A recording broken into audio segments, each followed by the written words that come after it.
And now on Who's Views, it's time to join JT, Paul and Third Doctor Ian for the latest headlines.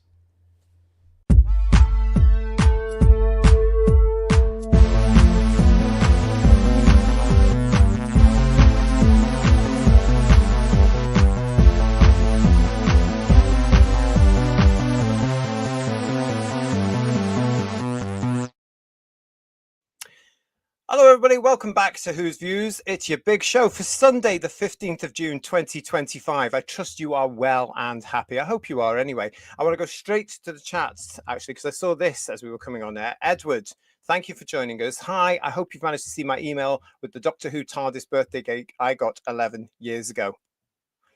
I haven't, but I will. I will get to them. I haven't had a chance today to look at the emails, Edward. I will get to it. And thank you for sending me that picture. I will look at it as soon as I can. But thank you very much for that. I remember I had a TARDIS cake once, a police box. Can't remember what age I was. It must have been about 9 or 10. It was lovely. Absolutely fantastic. It's nice when you get those sort of things. I'm sure a lot of you did. But yes, great to see you all. Thanks for coming in. It is headlines. It is your big show. And have you heard? Well, yes. Ha ha ha ha.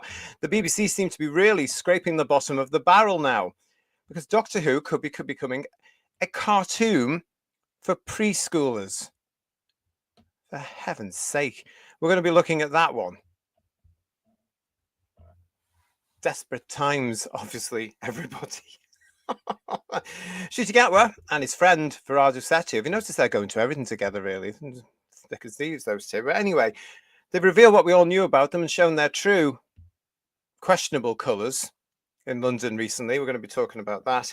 And RTD allegedly might not be good for business. Surprise, surprise, still is here. Yes, all that's coming up very soon on the show. Good to see you all. I can see the chat clicking up already. How exciting is that? Of course, I'm not on my own. Let's see what these two have got to talk about all this. I've got Paul and I've got Third Doctor Ian. Hello, both of you two. Hello. Here we are then. A Sunday without having to review an alleged Doctor Who episode. Hooray! Yeah, it's kind of relief, isn't it? I'd imagine this is what it feels like just after having a catheter removed or something. It's that relief of you've no longer got to go through it, have you? That's a horrible imagery and everything. Probably preferable to watching another eight episodes. Probably like that. preferable, yeah, definitely, yeah. No, but we've still got 5 to come with this fish people thing. Oh, yeah. No, so anyway, nothing to do with Kate Bush. But yeah, that's on the way anyway as well, isn't it? So stay with us on the channel. It's great to see you. Thank you for subscribing to Who's Views.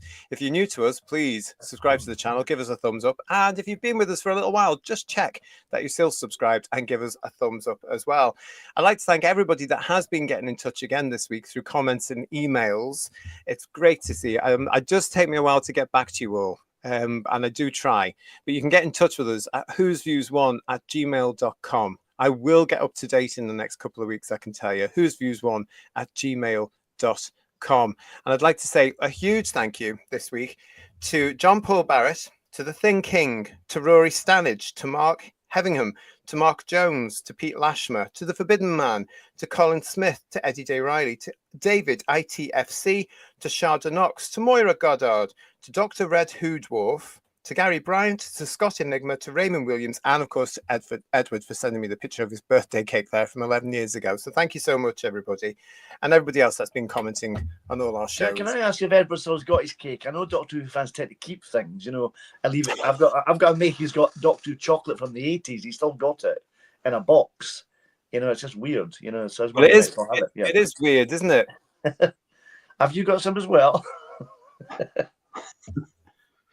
Might have. I got a TARDIS cake about 8 years ago, with a marzipan John Pertwee green velvet jacket edition. Just stepping green out the door. Marzipan. Wow. Yeah. And I may still, or certainly for a while, I'd have to check, had the John Pertwee, because you can't throw out the Pertwee, can you? Oh, so he's wrapped up in that cling film, is he? Kind of. Yeah, I think you put. You're supposed to put. I don't know what all this is. You're supposed to put nail varnish on or something to preserve it. Oh really? Oh really? Oh. Apparently. I wish I'd known that years ago. Well, I've been told. I'm not an expert in these things. No. You don't want to see what the white chocolate in my goodies Doctor Who It's box probably looks like now. green, though, I'd imagine. It is a wee Probably. bit green. Yeah. I always thought Yeah. it might have got a bit angry somewhere down the line. Yeah. It's gone from Doctor Who to the Incredible Hulk. Yeah. Yeah. And then a couple of years ago, Who Views, I had to, Goodies also did a range of oval-shaped Christmas tree hangers, you know, because we used to put chocolate on trees. And they did these, and they were in foil, and there was a Cyberman and K9 and the TARDIS, and I had them. And it was only a couple of years ago, I looked into the police box tin where I kept them, and they'd gone, and I had to throw them out. I had to, away with those mold growing on them and all this sort of stuff. Oh my God, the tin.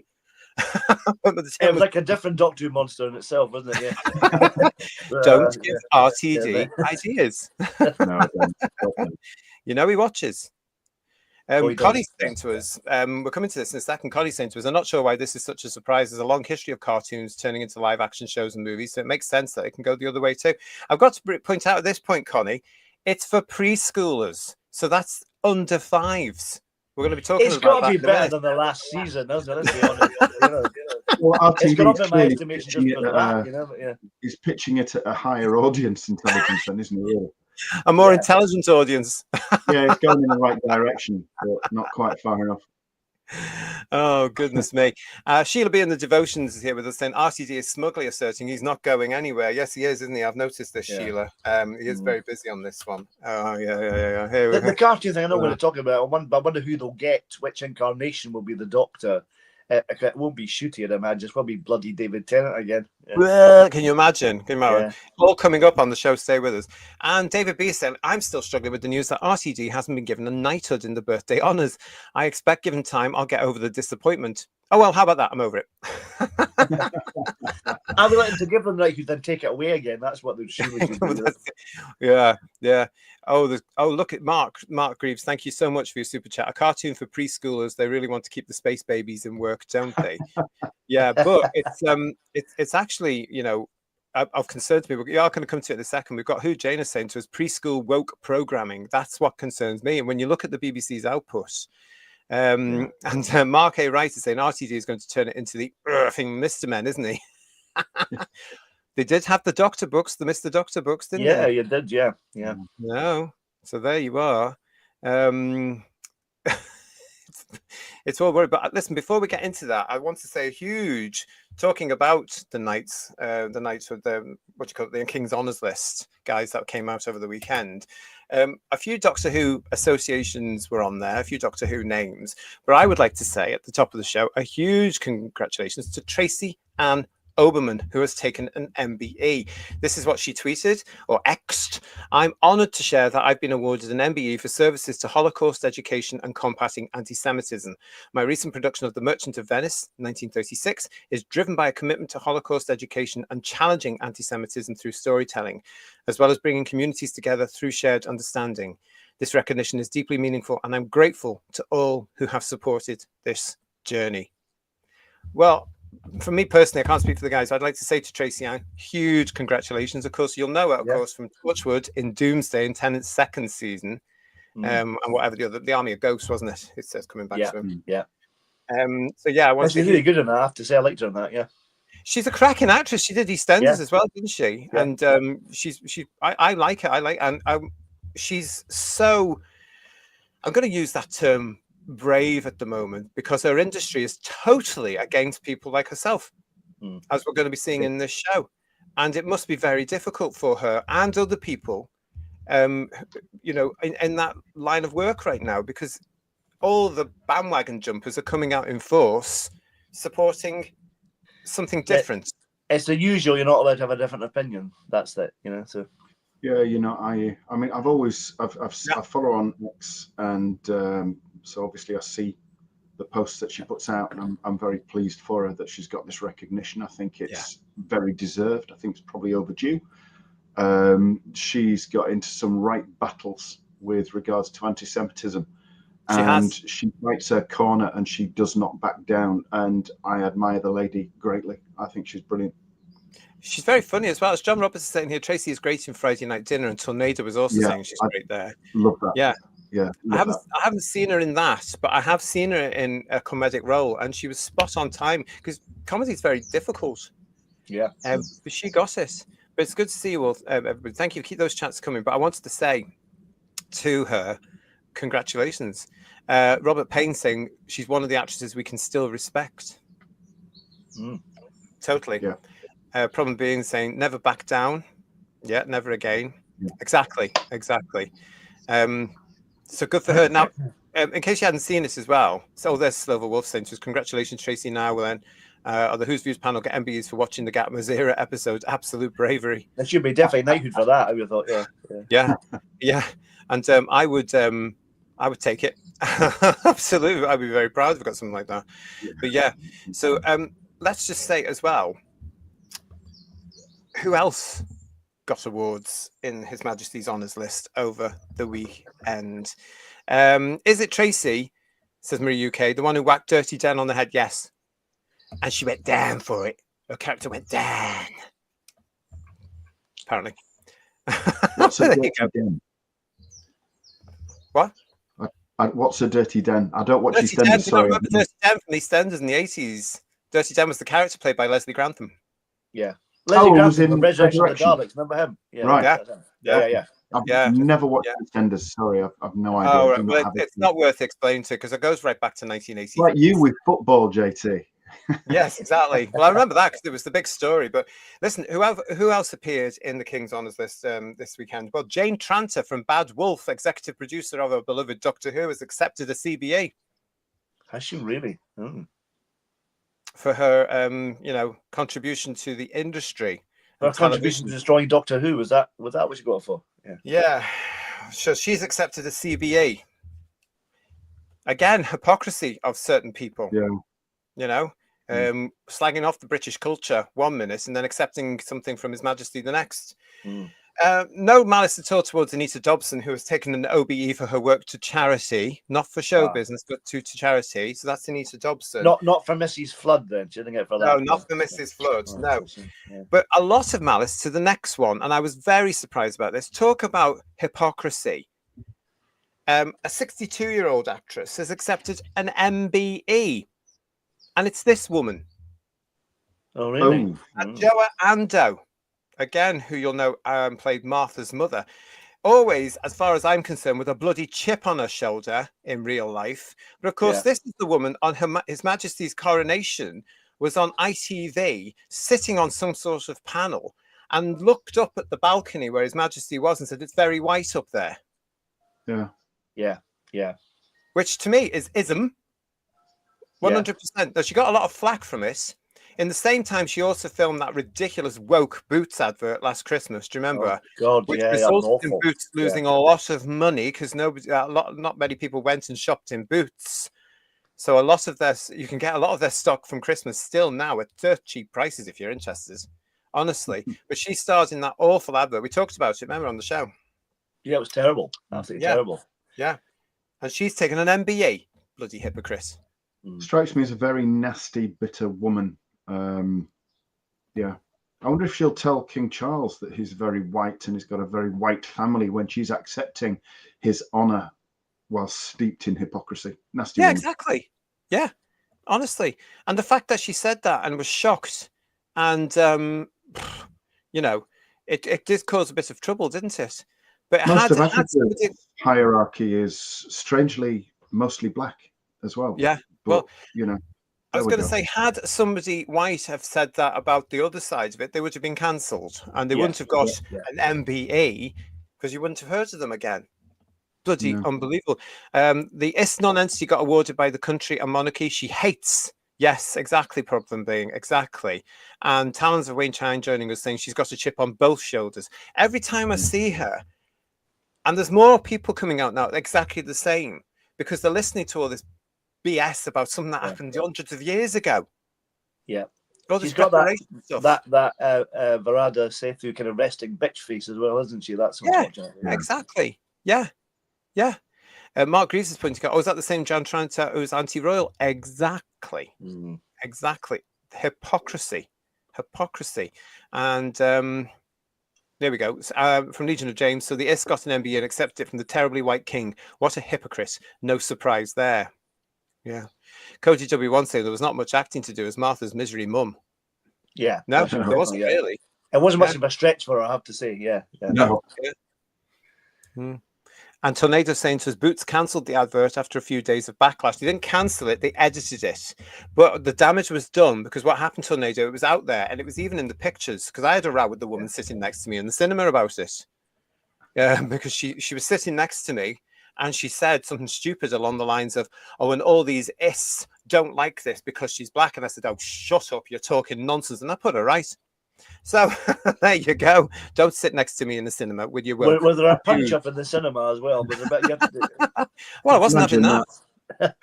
I wasn't going to have that though, was I? Because you said it so loud. So I said it louder, saying you're talking crap. You've got no clue what you're talking about at all. It's nothing to do with that. It's to do with all the woke nonsense from the far left. Oh, I had her. But tell you, Eddie says a chip, more like a sack of spuds. And Reverend Steam Armour is saying, what a surprise that in Britain, a traditional family are white. Colour me shocked. It's not allowed today, though, is it? No. Not allowed. Not in the adverts, they're not, though, are they? It's generally a white woman and everybody else is not. Yeah, exactly. Did she, Tornado? Jenna advertised for Boots the previous year and she was brilliant. Well, you see, I didn't see that. Maybe that's what they went in. They went to a different agency, allegedly, who went in for all these pronouns and woke nonsense and trans women and all the crap, all the DEI crap. Maybe they did that deliberately then so that they got more, but it didn't help Boots because honestly, it's not helped anyone, has it? Let's be honest. So. No, but you could go into Boots up until recently, if not now, Paul, as well, and you can see all their Christmas stock. They're trying to get rid of it for pennies. If you want a bargain for this Christmas, go in now. Well, I thought based on the fury from that advert that Boots were going to fold, you know what I mean? Because it was just plummeting, you know? But... Exactly. Well, I was disgusted to find out that somebody had somewhere nominated for this and somebody in the Palace had said, yes, okay. Honestly, you know, sometimes I think the Palace is too gracious. Because I would often wonder, but no disrespect to His Majesty, but whether he knows who the people are, you know what I mean? But, probably not. He's too busy, isn't he? He's got some. I'll just say that. Yeah, it's like Donald Trump. I'll just say that. It's fine. There we go. Sadiq Khan got a knighthood as well, didn't he? Who? Sadiq Khan. That London mayor. Was that Claire Calera? It must have been, wasn't it? Yeah. I think it possibly was, Paul, or it certainly should be. But he's nasty, odious little man, and he gets a knighthood as well. It's vomitous. Frankie's saying to us, Walgreens in the USA are now selling Boots as it's no longer making money. Well, surprise, surprise. I wonder why. And Rose Kirby, by the way, I'm unable to read the comments. When are you reviewing the Sea Devils? It's a week on Friday, Rose. The 27th, isn't it? The 27th. Thank you, Paul. So it's not this Friday, but it's the Friday after. That's the really looking forward to that. Really am. It's one of my favorites. Yeah. This week we're looking at Battlefield, which I watched in 2 different versions yesterday. Did you watch the extended one? Did you as well? I did, because I'm a good viewer, and I was so desperate for some Doctor Who. I watched it twice over. I thought, I quite like it now. Yeah. Plymouth Who was saying, I saw her at a convention about 8 years ago where she said she did not want to see a black doctor because she would consider it pandering. Sadly, it looks like the woke cult has got her as well. Well, I don't know. Looks like it has, doesn't it? Looks like the thing we said before, the actor's the important thing. The skin colours are irrelevant. It's whether they can play the doctor. That's the important thing. You know what I mean? So, yeah. Well, we've always said that on this show, haven't we? Yeah. We've always said that. It's important. And unfortunately, the clipboard with all the DEI tick boxing is more relevant to these people in show business now. Yeah. And it's getting to me. You know, it's getting to me. I keep looking at these things. I've mentioned it before. The Stage's Facebook page is driving me mad with all these show business people. And all they care about is this tick boxing DEI crap. And I'll come back and say, well, why can't you just do this? Or why can't you do, it's no wonder nobody's paying for your tickets. No, and they can't stand it because somebody real is telling them you're all up your own arse. Yeah. You know? Yes. So where were we? So yes, so there you go. So there's all that there for you. That's some of the list on that one. So there you go. I just thought it was congratulations to Tracy Ann and to Anita. And then we'll move on.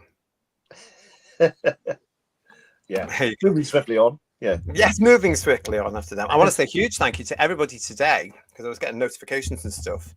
That was telling me all about the Dead Ringers sketch on the BBC Radio, which appeared either Friday night or yesterday. Thank you so much. There were so many people, guys. I can't say thank you to them all individually, but thank you everybody that has notified me about this, which we did get. Now, I've been advised not to play it on the channel because it's still the BBC, which is a shame. So I'm not going to take any risks of those. But Kirsty is out there. Can you put the link in for when people want to listen to it, Kirst? Very good, because this is the BBC's Dead Ringers from Friday night, series 26, episode 1, and it's bloody good. It's hilarious. I am, of course, talking about the element where they take the rise out of the last series of Doctor Who. Now, we've all listened to this, guys, and it's spot on, isn't it? It's absolutely brilliant. Yeah. I was actually quite surprised because normally Dead Ringers, they have over the years sent up Doctor Who a little bit, but it's done, kind of from a bit of kindness, and they are fans, and John Coleshaw is definitely a fan. But this one is a definite critique of the show, and I thought it was absolutely brilliant. It really was. I think it's sent up what is presented as Doctor Who, isn't it? It's sending that up because we all know that it's not Doctor Who. We all know that this is nothing like what Doctor Who is. There's no essence of Doctor Who in any of the bilge that's been served up the last few years.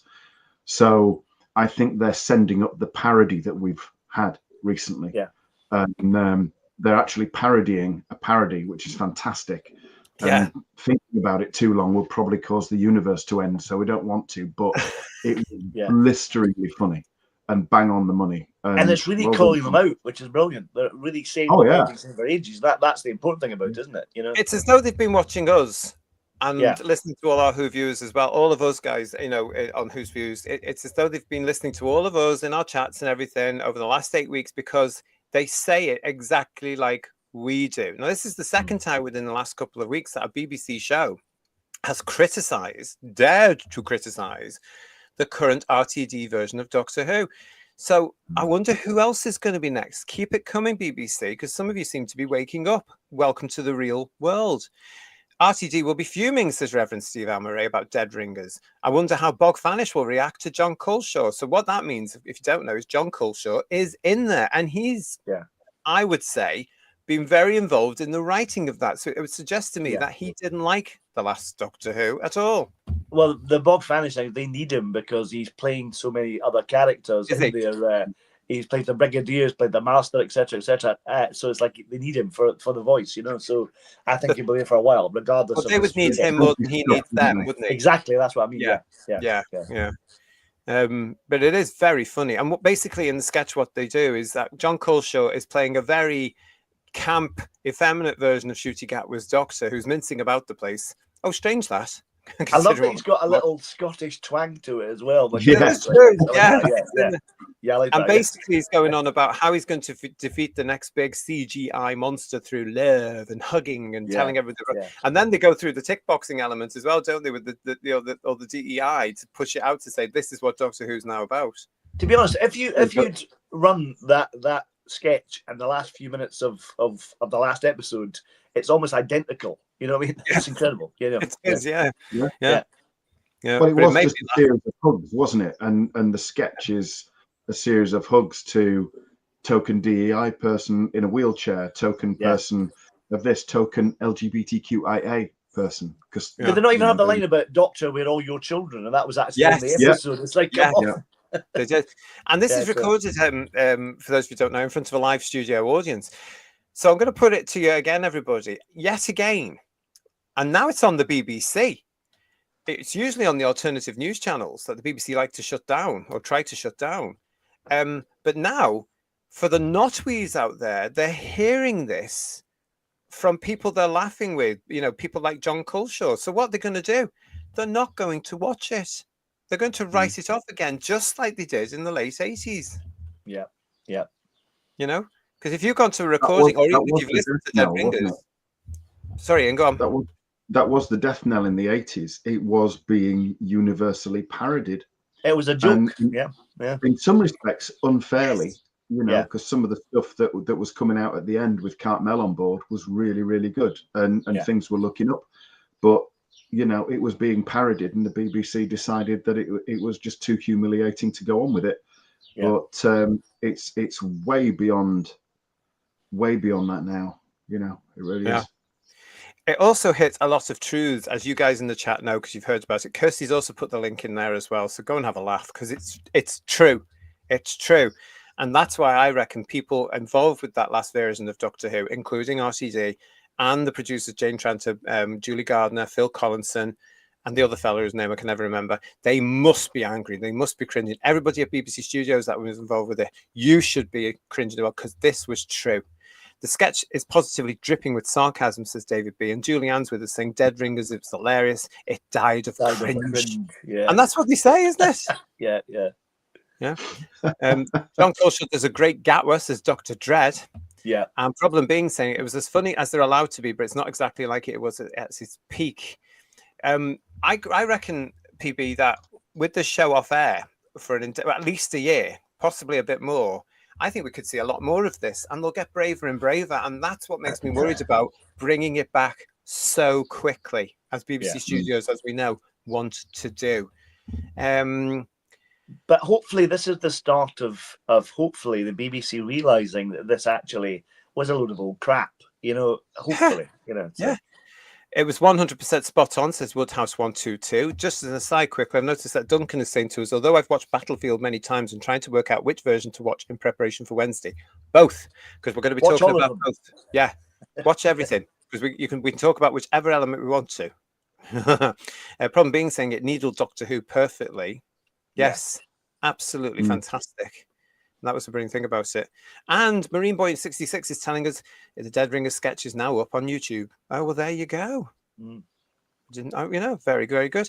Chris Lawley is saying something I didn't know until this weekend. I didn't know Dead Ringers was still going. I didn't either. Did you guys? I vaguely knew it was going, but I hadn't realised it was 26 series, so that's quite scary. Yeah. Well, radio series aren't done like TV series, are they? I mean, if you do 3 or 4 a year, that's a different series, isn't it? That's how they do them there. And didn't the Navy lot go to some like 1,500 series? Something like that. Yeah. I used to love John Colshaw's Tom Baker turning up on the TV version or something like that. It was brilliant. Yeah. You know, the Fourth Doctor. That was great. Loved all that. Yeah. Eddie's saying to us, the Dead Ringer skit was hilarious because it's 100% true. And Legion of James, was it a comedy sketch? I thought it was a trailer for the previous season. It was almost word for word, definitely. Yeah. You can tell that Mr. Colshaw watched it, put it that way. But he was sending a big message there, I think. I wonder, does he write some of it, or the writers on the production as well? I know some of the performers do write some of their own material. I wonder if he actually wrote some of it as well. Imagine so now, because it's been going for so long. Yeah.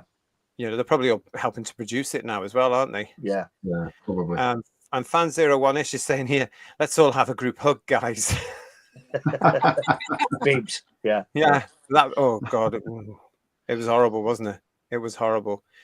John Colshot is a fan of Doctor Who, says Julian. Proper Doctor Who. He stuck it to RTD in this sketch. Yeah. And Mark A. Wright, John Colshot is incredibly well. Oh, what? Ooh. Is he? Informed?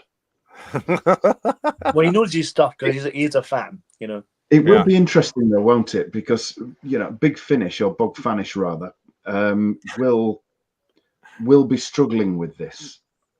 That they will struggle with it because they are still, in my opinion, desperate to remain wedged firmly in RTD's crevasse. And with Colshaw doing what he's done, they're going to be caught a little bit because they'll want to show loyalty to RTD, but let's see if they cancel him, you know. But I mean, I don't think they'll have the grapes, quite honestly, but it'll be interesting. Because if they get rid of Colshaw, they're finished. I mean, I think they're close to finished anyway, but get rid of him and they're toast. Yeah, they're not going to do that, really, are they? They're not going to dare try and upset. What if RTD demands it? Yeah, I think the Big Finish. I think for me personally, they've had their time. You know, it's time to stop because they've done so many things. I think they've done enough. You know what I mean? Well, I reckon they're only there because RTD's protecting them. Maybe, yeah. Really, which is why it could get difficult for them with Colshaw. Yeah. Well, I hope he has put them in a situation now. Stay tuned. Me too. Let's find out. Mark A. Rice is finishing his sentence. John Culshaw is incredibly well connected in Doctor Who fandom. He wouldn't have done this if he didn't feel he had significant support in the fan community, or he could just have been really pissed off and quite frankly used the medium to do it. Yeah. Lawrence Jepson is with us. Hello, Lawrence. Hi, all. I finally managed to catch you live. Well, welcome. Thank the stars for Who's Views. Such a sterling effort from you all and a real comfort during this time scoop of Who. I like that. That's good, isn't it? Well, it's good to see you, Lawrence. Thank you so much. I'm glad that you finally caught us live, but thank you for joining us. It's really good to see you. Time Saver 93 is saying Dead Ringers was a better sketch. A Dead Ringers sketch is better written by far. Yeah. It seemed less clunky for sure. Yeah. And it was over quicker as well. Exactly. Yeah. God. I'm just getting over it now, Who Viewers. Honestly, goodness me, I'm starting to sleep again. Honestly. And PTA, thank you so much for your super chat. He's saying, I'm really looking forward to Battlefield. Yeah. Good. So Good. Yeah. That's why I watched both of them, because once I finished the original episode version, I thought, oh, I love this. This is Doctor Who. I'll go and watch the other version, because I was craving some. You know, I know I'd seen some of the Pertwee stuff while the Gatwa stuff was on, but for some reason now I have to remind myself what Doctor Who's all about, because it was so bad, the Gatwa stuff. And like you said, it makes the lesser love stories even better than they were, because that current era was crap. You know. Yeah. Mark Greaves is saying sketch. I thought it was a documentary. Forbidden Man saying Dead Ringers. It gave it a good deserved kicking. And Ron Sapp, who I'd love to be on a fly on the wall when RTD sees it. Yeah. Oh dear. Yes, I would actually. I'd like. Can you imagine any emails or phone calls or text or whatever you call it these days going around today or yesterday? Yeah. Oh, that'd be very It good. was interesting to see, because obviously things aren't going as swimmingly as you'd like, so which is good. Yeah, yep. I lost it. A couple of you are making good points here. Dr. Once, Nev Fountain probably wrote it. He's the husband of Nicola Bryant, of course. And Lit Rondles is saying the same things. Dead Ringers is written by Nev Fountain, who was Nicola Bryant's partner. Yes, that's quite true. Yeah. Telling. Yes. I'm looking forward to this period of time where it's off the air, because God knows what else is going to happen. And who else is going to say something about it? But stay with us, because as soon as we hear, we can all come and talk about it, can't we? But it's great to see you all. Thank you, everybody, for joining us. Let's have a look. Julianne saying the same thing. Apparently, the main writer was Nev Fountain, who wrote the BBC audio drama "Death Comes to Time" for the Seventh Doctor and Eighth Death Comes to Time. Ooh. Yeah. We were going to review that, weren't we? At one point, yeah. Well, yeah, it was on our list, wasn't it, to review Death Comes to Time? Yeah. He did write a Bog Fanish one called Omega, which I quite like as well. That's quite a good story. Oh, he did, didn't he? Yeah. Which is, I forgot he's about got a good sense of humour, which I really like, you know. Was Almost that in the Douglas series Adams, with Davros and the Master? Say that again, Ian? That was in the series with Davros and the Master. That's right, yeah. Yes, and Nev did that one. I never got my head around that particular one, actually. It was a bit sort of way out there for me. It's got a lovely twist in it, though. I quite like the cliffhanger twist. I can't remember. Yeah, very good. Yeah. How many years ago was that? I hate to think. I hate to think. It was probably at least 15 years ago, at least. Yeah, I would say. Because Bog Fanish have been going forever now, haven't they? Let's be honest. But yeah. Oh, nearly 30 years, honestly. Yeah. Isn't that awful to God, stop it. Oh no, don't do that. That's terrible. But yeah, Duncan the Funky Evans saying to us as well, Nev Fountain was probably annoyed about his Omega story being ignored by RCD. Well, yeah, I would also imagine that if he were here, Mr. Bob Baker would also be pretty annoyed and have something to say, because there's no way that script would have got past him. Well, we were annoyed on his behalf, let's be honest, weren't we? So yeah, so no, it wouldn't have done. But anyway, that was the Dead Ringers thing. Thank you very much for everybody that let us know about that. But yeah, if you haven't heard it, go and have a look at it. Glenn Piper's asking us, do you think the Dead Ringers sketch would upset the BBC, or do you think the majority of the BBC are past caring about Doctor Who? That's a great question, Glenn. Right, got to be careful. We all have people who are friends who are working in the industry. Those of us on Who's Views as well. We all know somebody that's there. We all have various contacts, and they tell us various things, don't they? And I think there'll be an awful lot of people within BBC that don't give a toss, quite frankly. Yeah. And the thing is, though, the BBC should be allowed to accept criticism of the work that they put out, because that's why they had points of view and things like that. You know, if people aren't allowed to criticise, and they were quite happy to do it in the 80s with Sylvester on open air and all that kind of stuff, so why can't they do it now? You know, but yeah. Yeah. Rose is asking us, so am I right, this Friday the 20th? No, it's not this Friday. It's a week on Friday. This week is Battlefield. It's up on the channel. Battlefield is this Wednesday. And then a week on Friday is Battlefield. No, I'm getting myself confused. This week is Battlefield, and a week on Friday it's the Sea Devils. There we go. So this Wednesday is Battlefield, a week on Friday. Rose, you get me confused, love. It's all up on the channel. You can have a look at the channel on the show page on the channel. All the shows are up there already, so you can give them a like. Okay, they're all there for you. But Battlefield first, Sea Devils the week after. Lex Kane, thank you for your super chat here. CBBC, I hope it's not true. A preschool kids Doctor Who cartoon with all the doctors, even the awful ones. Please no more BBC. Well, that leads us very nicely onto this next bit, wasn't it, guys? Because we're going to look at this now, because the news did break this week. We'd been told there was some sort of press release coming about Doctor Who this week, and I was absolutely hoping it would be the next season Blu-ray release. So looking forward to doing a show about the next season Blu-ray release and having a bit of fun with everybody doing it. But no, it turned out to be something absolutely ridiculous, because in sheer desperation, BBC Studios are currently looking for a business partner who can indeed do a preschool Doctor Who cartoon. I don't like the word animation. Cartoon is what it's going to be. It's a cartoon. Go on, Paul.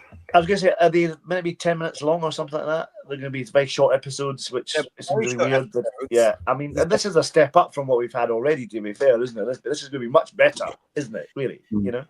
It just strikes... I reckon they're going to have David Tennant as the 14th Doctor being the incarnation that's going to be in it. I bet Do you know what? No, it doesn't matter, because grown-ups will not be watching this. This is going to be on, if it gets made in CBBS, it's going to be on at a stupid time when normal adults are working. Yeah. And it's not going to be based on any sort of canon or anything like that into Doctor Who. But this just strikes me again as hypocritical, because RTD was back in the first days of his reign, you know, back when it came back, he was very selective about what spin-offs would come along.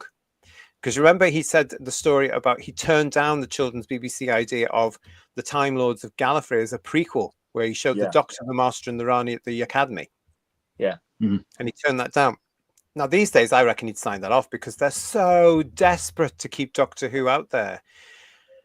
And I just think, yet again, he sold Doctor Who down the river, because here come the BBC studios with this idea, and he's attached and he's involved. If you didn't see it, this is the press release. Doctor Who, the TARDIS is set to land on CBBS.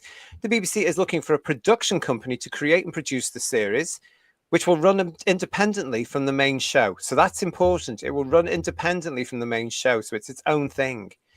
Patricia Hidalgo, I think that is, Director of Children's and Education at BBC Studios, said, "Everyone is welcome at CBBS, including the Doctor. This much-loved franchise entertains millions around the world, so it is only right that our younger audience get to experience the wonder and the magic of the Doctor in a brand new format. This is an extremely exciting opportunity, and we are looking forward to welcoming companies to pitch for this new project as we continue our commitment and investment in the UK's animation industry." The BBC is set to expand the Whoniverse, the press says, as it launches plans for a brand new preschool animation series, which will see the Doctor's adventures come to CBBS for the first time ever. The BBC is looking for a passionate production company to create and produce the series, which will run independently from the main show, that will see the Doctor travelling through time and space for the preschool audience, solving mysteries and problems alongside their companions and other friends. And, of course, they may come up against one or two challenges on their way. Speaking about the plans, Patricia, Director of Children's and Education, said, "Everyone is welcome at CBBS, blah, blah, blah, blah, blah." So it was all there for you. So that was the main gist of the press announcement from CBBS, guys. The thing about it is, if it's aimed at preschool, what is it going to be like? It's going to be like Sesame Street. The Doctor and the companion will be teaching about numbers or words and things like that. I mean, or you go back in history and learn about history. Like Sidney Newman wanted to do originally, make it educational. What is it going to be? You can't have the Daleks in it exterminating people and being violent to preschool kids, can you? I mean, what's going to happen? You know, Well, you're not going to have anything like the Daleks or the Cybermen in there because I reckon they could go. Now, do you remember a couple of years ago when Whittaker was the lead? They brought out a book which did not sell brilliantly, I'm led to believe, in which a couple of them, one was numbers and one was letters, I think. Yeah, which was aimed at that. I think it could be that where the Doctor and his companion are looking at letters or stuff like that. Do you know that's because that's where it's going to be? So it's like Doctor Who Discovers again, all over again. Yeah, but those books were good. They were in comparison, definitely. Yeah. I mean, this just reeks failure, and if RTD is attached to it, I'd love to know what RTD's experience of preschool children is that makes him think he's a fit to be involved in this, because I'm pretty certain it's zero.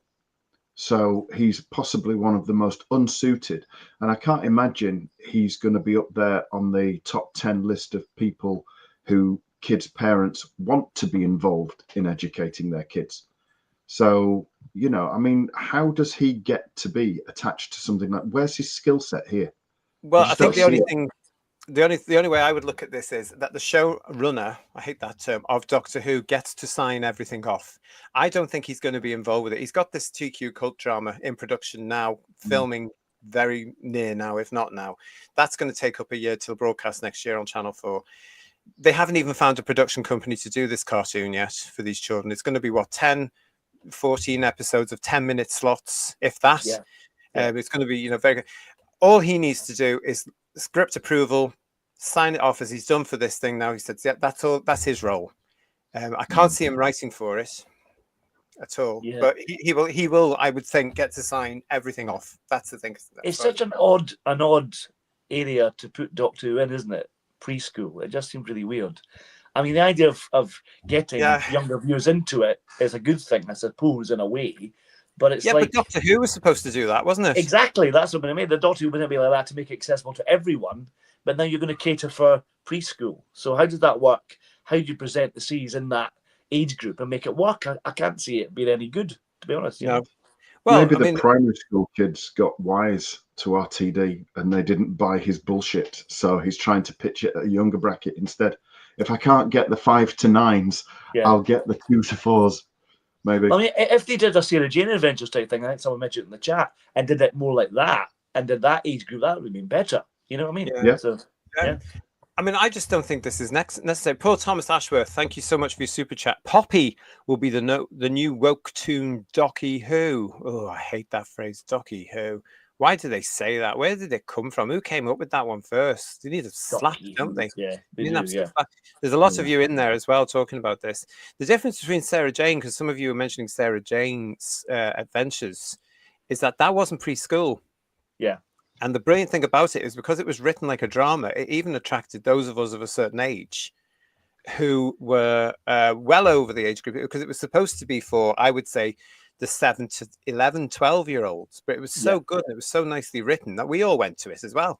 But it was more like classic Who than the current Who was, or the Who that was running at the time, It had a familiar feel to it. Yeah. And I think that's because people like Gareth and stuff were involved in it as well. Yeah.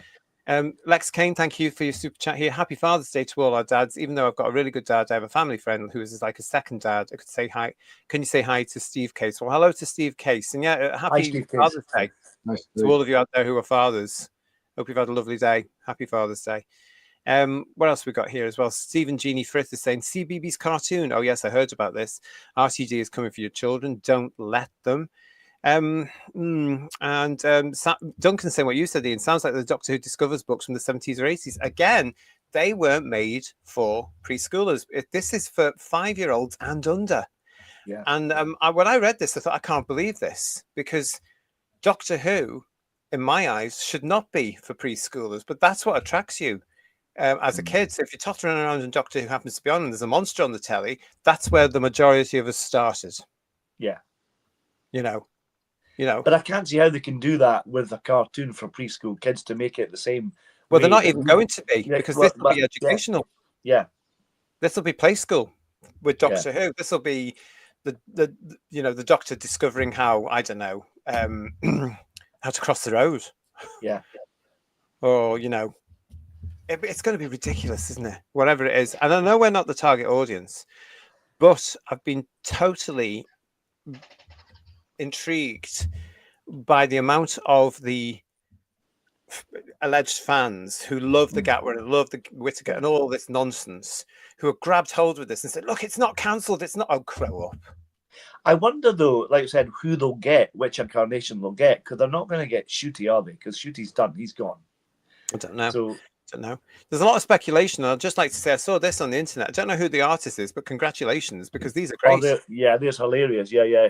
There's a Tennant one going around as well that I've seen.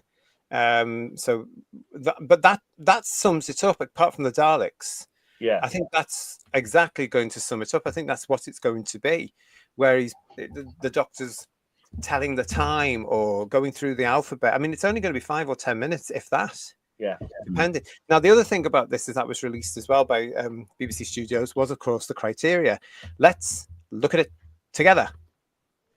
Award criteria and indicators, editorial proposal and capability to include indicative elements such as the ability to demonstrate a vision for taking an existing brand and creatively repurposing it for a young audience while retaining the heart of the original show. Ideas for an engaging and appropriate approach to creative storytelling and this audience.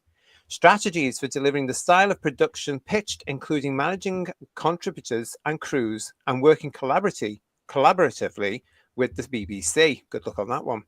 Strategies to appeal to broader, underserved audiences across the UK. Inclusion of diverse stories and perspectives. There we go, people. Strategies for identification and securing key production talent. Strategies for identifying new voices to ensure diversity amongst the voice cast. Suggestions for new ways to engage the audience and strengthen the brand loyalty. Awareness of other BBC key priorities and strategies and how the programme will contribute to those. For example, authentic portrayal, diversity and sustainability on screen. Value for money to include indicative elements such as price, including all costs, affordable within the available budget. A financial plan, a budget and sustainability of the budget beyond the term of the contract. Demonstrable ability to produce shows of this type in an efficient way with the potential for additional value to the BBC. Acceptance of key contract terms, which includes compliance with all applicable UK law. Strange BBC. Strategic priorities to include indicative elements such as diversity and inclusion in the production of the programme off screen to meet the BBC's diversity requirements. 25% diversity in production teams. If you're white, don't bother. People development, including training and other initiatives and support for an apprentice during the length of their apprenticeship. Evidence of commitment to anti-bullying and harassment training for production, e.g. screen skills, passport. Environmental sustainability off screen and how this will be achieved. All programmes will be expected to achieve Albert certification as well as, where practical, have in place plans to reduce emissions, particularly from energy and travel and transport. Delivering the programme as a UK production in line with Ofcom definitions. Ofcom definitions PDF attached with a preference for productions delivered outside of London. See also joint broadcaster guidance for application of regional production definitions. Risk. To include indicative elements such as production risk, business continuity risk, risk to the BBC's reputation, conflict of interest risk, proven ability of working with children and young people and implementing and complying with safeguarding measures, and production protocols and procedures and proven ability to manage compliance with policies, including but not limited to duty of care, complaints, information security, respect at work, diversity and inclusion, etc., etc. Well, having heard that, the project's doomed from the start, really. It's not going to work. I wouldn't say diversity and inclusion elements are underserved areas, seeing as though that's all they seem to do these days. But I thought that first slide also said there was a requirement for authentic portrayal. Does that mean Isaac Newton's not a brown person now then? Yeah. They should have showed that to Russell before he took on season 1 and 2, really. Yeah. Again, hypocrisy. Now, when you look at something like that, a lot of small businesses in the UK will struggle because they've got a tick box, and I know this from firsthand as well, because I've tried to deliver, myself and a business partner in the past have tried to deliver scripts which we thought were very good to TV production companies, and they come back and say, oh yes, this is good, but you need to have this and this and this and this in, and because we haven't written that into the actual show, we don't do it, and therefore it never gets made. Yeah. So, you know, it's very difficult about to keep up with these sorts of things. And that's a lot of demands. So that's basically the BBC, in my eyes, when you look at this, saying, right, you have all the responsibility and we'll take all the credit.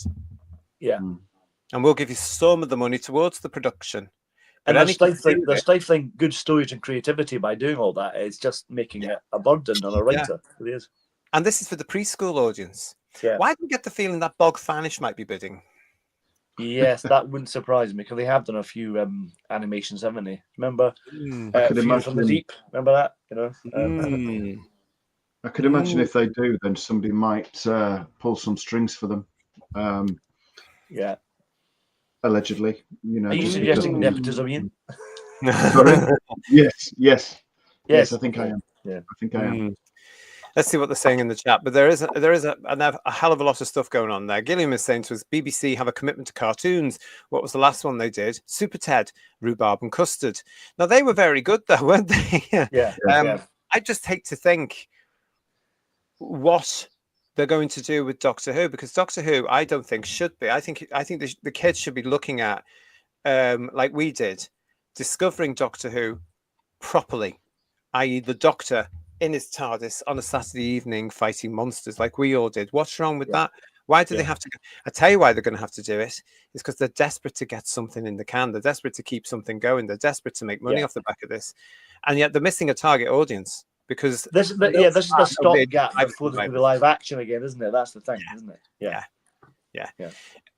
Animated Who preaching the progressive woke agenda to preschoolers, how inappropriate is Stella X. It's all there in the criteria. It will be, but that's the BBC. If you go and look at some of the CBBC stuff, it makes me sick, Stella, because a couple of years ago we had this whole row about this transgender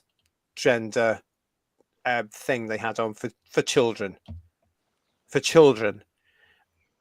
And when the parents saw it, a lot of parents complained, but it was all hushed down, and then they were branded, of course, as its and os and phobes.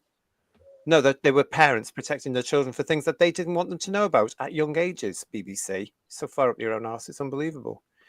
Forbidden introducing Mr. Tumble as the Doctor, says John Roberts, very possibly, and Forbidden Man's making me laugh by saying Disney will do it. Ha ha ha ha. No. Well, if anyone's going to do animation, it should be them, really. Can't see them having anything to do with it, really. They've long gone. They've long gone. Jess is with us. Hello, Joss. Jess, nice to see you. Dr. Poppy says Dalek Lives Matter. God, can you imagine? They can bring back oh God, John and Gillian. Yeah. Couldn't they? Yeah. And what's this from Legion of James? The BBC needs to wake up. They still think Doctor Who is a money-generating franchise. No, it's not. Only doing Doctor Who properly will ever make money. The rest you may as well just set fire to the cash. Totally agree. Yeah, it wouldn't surprise me if they did like they did with Screamer Shalka and give you a new Doctor, completely new, for this cartoon. Nothing to do with any established actors who've done it already. So, yeah. RTD wrote a kids show starring Bernard Cribbins, says Lee Smith. Did he write that? I didn't realize he'd written that. Don't hear about that. Was that the one he's got a dog? He had a dog. What was it called? Wasn't he on a boat? Yeah. Old Jack's boat. Filmed up in Staithes on the North Yorkshire coast. You can visit the house it was filmed in with free management. That's nice. Russell had nothing to do with that, did he? I'm sure he didn't. I'm not sure aware that he did. No. I'm sure he would have shouted about it. Might be wrong. We'll have a look. And GD is saying, my God, from sexualizing the Doctor to now a children's cartoon, what the F is going on at the BBC? Desperation. Here's some barrels. It's on the thumbnail, BBC Studios. There's some thumbnail barrels. Get scraping them. Yeah. I also think it's put down. Let's see what Lawrence is saying. Shame it needs to be dumbed down for CBBS. Original Who was for all, and especially the little ones, and they get it. Imagine inserting the Blinovich limitation effect into the Night Garden now. They're also assuming there's an audience for this for under 5-year-olds. There isn't. you know, and the parents again, please. You know, Well, which is right. They might. I mean, they said it definitely says a cartoon, so it's not animation. You won't get like the clangers or kind of bag pussy type well, it animation. could be. That sort of thing. It could be that. Yeah, it could turn out to be that, but I wouldn't have thought so. I think they are looking for something cheaper, and when you're looking at the fact that, you know, something like the clangers can take a couple of years to produce, they want something very quick. Yeah. You know, they're trying to future-proof Doctor Who, said James B. I have to agree with you. Again, I'm going to go back to the fact that the BBC are desperate to keep the license fee with the young people, and the young people are not paying the license fee. Without the license fee, currently, there's no BBC. And all these kids are using phones and technology or whatever they're using to watch the BBC and not paying a license fee. And I think they're so desperate. And I think they were trying to get Doctor Who to hook people onto the BBC's channel, like all these drag queen shows and all this woke crap they keep pushing out to try and attract a young audience. But that young audience just doesn't want to know. And we've seen the stats, haven't we, guys? They didn't watch Doctor Who. The people that Russell thought was going to watch it didn't. I wonder if Jinx Monsoon will be in the cartoon version. I wonder. God, it wouldn't surprise me. It wouldn't surprise me at all if they do that. JT, will you and the panel please review the cartoon if it happens, says Dalek Eye? No. Hey, it might be Billy Piper. It might be, yeah. God almighty, No, it's not. It's and her assistant, Jackie. We'll probably be too busy, in the Dalek. universe with her mum. Yeah, we'll probably be too busy to even look at it. I mean, this is for under fives. It's going to be on a channel I don't even know where bloody CBeebies is these days. I'll be taping it just to watch it because I'm really sad. Yeah. So. God, I suppose it'd be on. Is that videotaping or put it on our audio cassettes, Paul? Whatever I've got handy, and that'll be fine. Martin Duff is saying for these 10-minute segments, maybe a different Doctor each time could work. They can do what they like as a cartoon. Just confuse the audience even more. Yeah. They're not going to have the Doctors involved with it, though. It's because they've just said that they have to be alternative takes on the voices. So they might come up with their own version and give it to him or her. I think they will. Yeah. You know, can you imagine if you're Colin or Peter or even Sylvester, you're going to charge them? Well, that's I mean, if you said if Bog Fanish did get involved with it, they could use classic Doctors. I mean, imagine getting Tom in to do it. I mean, that'd be wonderful. But I'd rather see Tom do something else, not that. Well, hasn't Tom retired now? I've heard that Tom's now taking the back step again. Well, he was doing. I saw a thing about the Aesop's Fables thing he did a few years ago. He's voicing some of that or something. I saw that. Oh, is he? Oh, lovely. Yeah. So maybe he's still doing a little bit of work, But if he could do just voiceover and do it in his house and do it remotely, it's a piece of, So we've got. I can't say that. Sabad Chag Soke. Is that right? Is that right, mate? Sabad Chag Soke. I think that's what that is. Thank you, mate. So it's half a step away from that Young Doctor, the Academy spin-off that was proposed before Sarah Jane. Yeah, half a step away. And it's not going to be part of the continuity of whatever comes next. Which is... So it won't be canon, then that's fine. That's okay. So. Everything's canon now, isn't it? Now, thanks to him, everything's canon. What have we got? What have we got here? Let's see what else we've got in the chat. Thank you. Marie UK is saying BBC, it's too late. The writing's on the wall. I think so. Oh, and Matt532 is saying to us they've had several attempts at Doctor Who cartoons in the last 20 years, and not one of them did very well. Yes, Matt, you're absolutely right. I've never spoken about one that I know of for real, which was during the Moffat era, and which was based around, not for the preschool audience, it was definitely for an older audience, I would say teens. But it was being taken very seriously, and the stories had to be very seriously. And they were based around the Doctor's companions getting together to work together against alien threats across the planet. And I know it would have included people like Tegan and possibly K9. And it would have had Ace in it and Joe Grant in it, voiced by the original actors.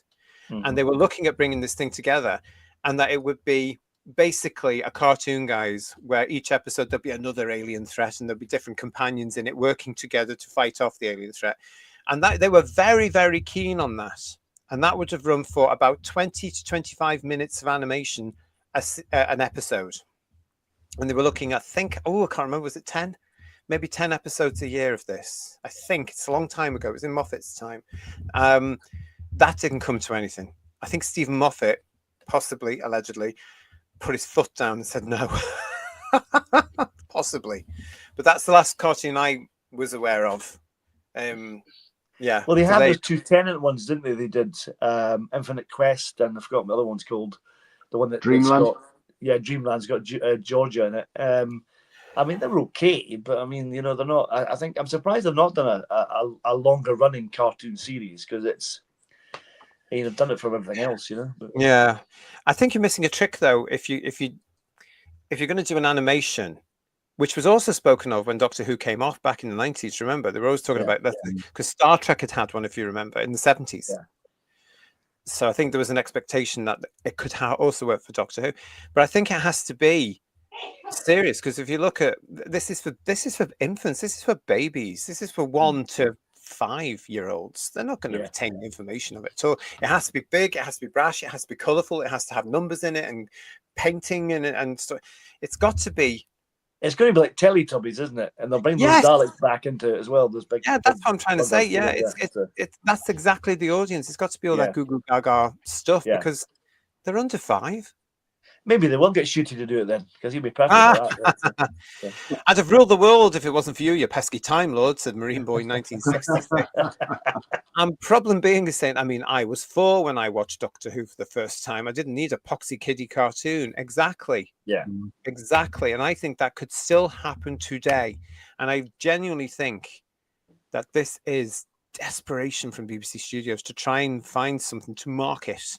Because if the characters look right, they could bring out a cuddly doctor and a cuddly police box. A plush.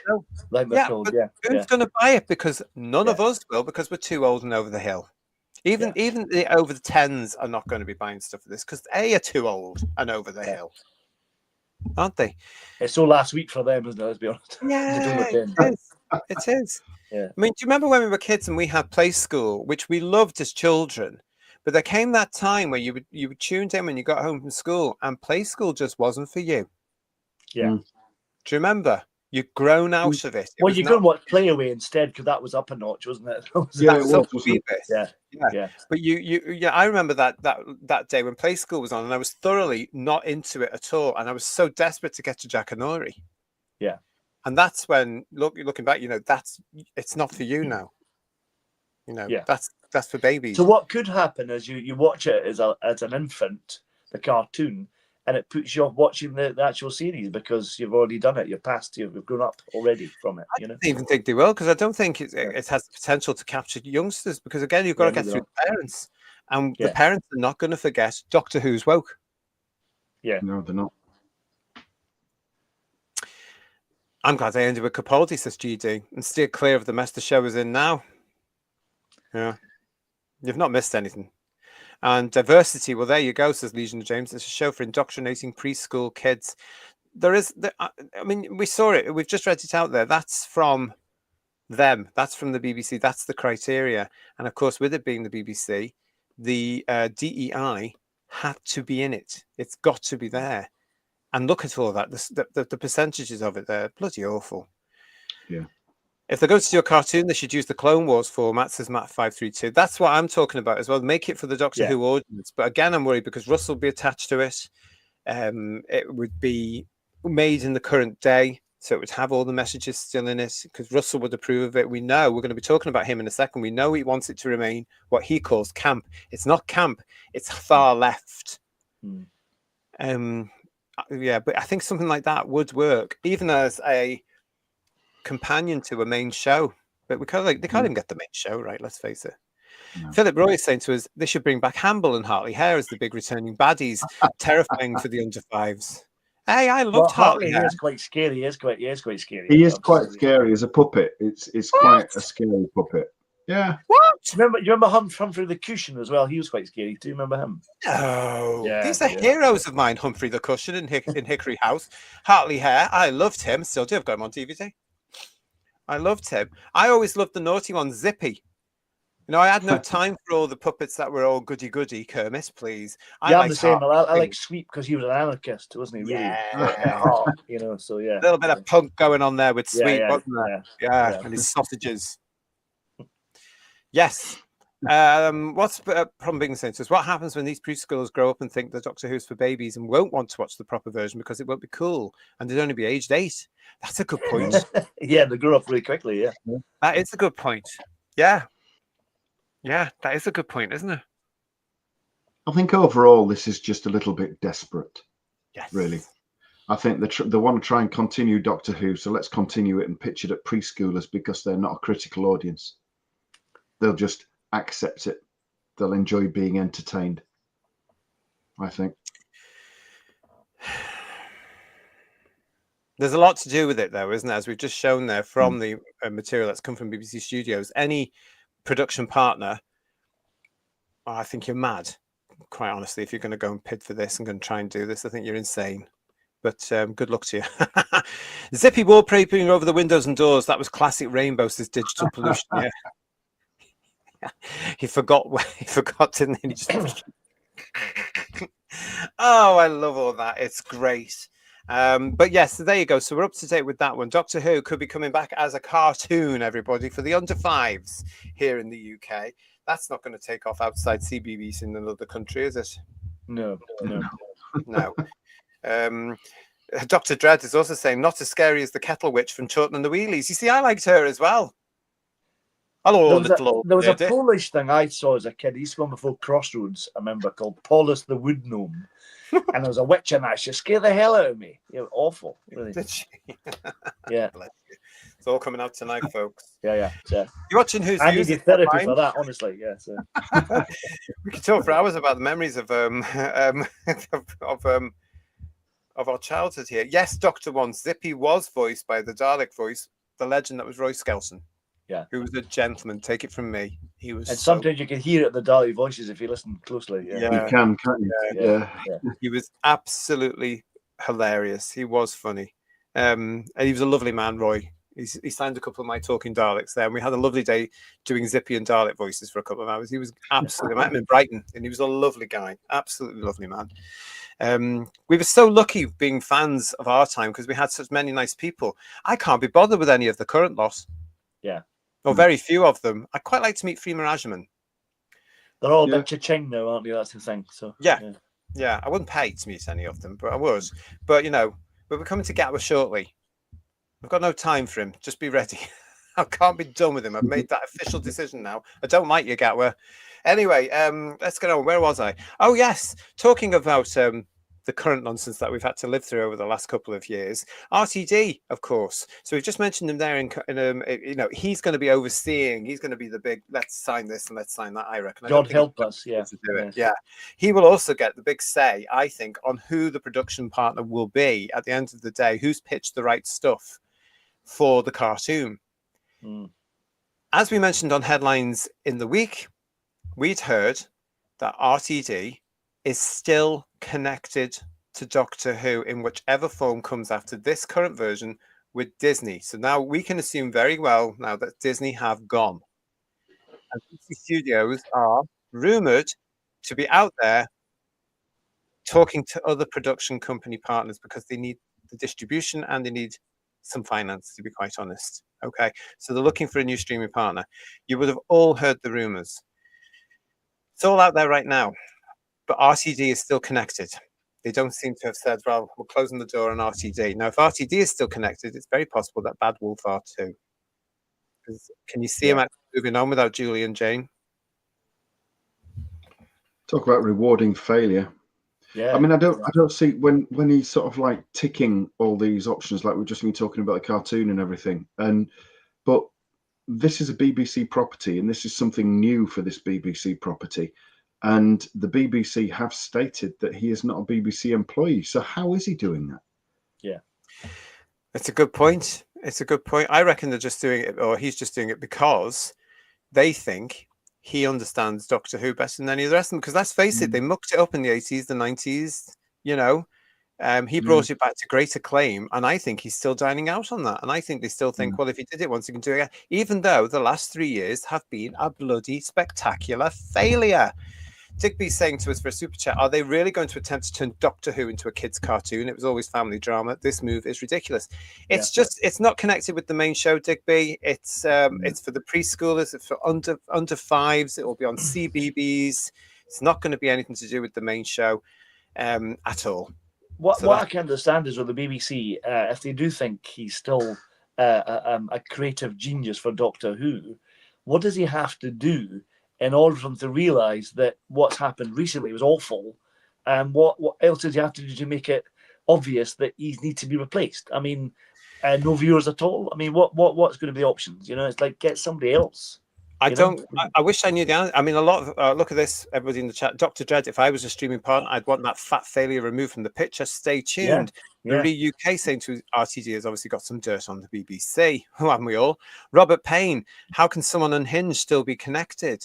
Julianne, RTD is the problem. Why can't they see this? Jane Smears is saying as an aside, I remember Lizzie Dripping in an imaginary witch. Shame it got wiped. Yes, she had a witch. Lizzie Dripping, the book's written by Helen Creswell. Tina Heath played Lizzie Dripping. There's the name for all of us a certain age. Wow. From Blue Peter, yeah.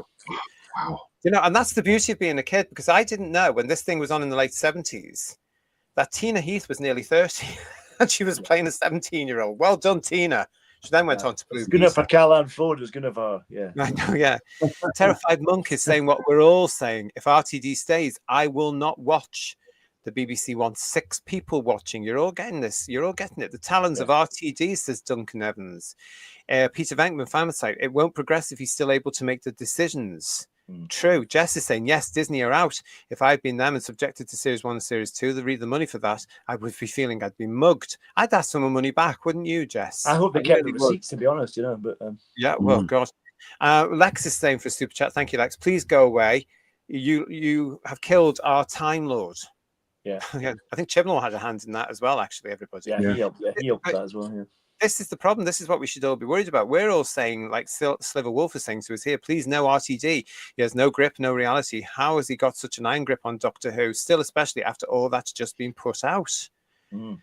Stephen O'Neill is saying, Mark Gatiss or Toby Whithouse for the next showrunners. I wouldn't necessarily that about Mark, because he's part of the old Fitzroy cliquey thing. It's part of the problem, isn't he? Yeah. Toby's busy.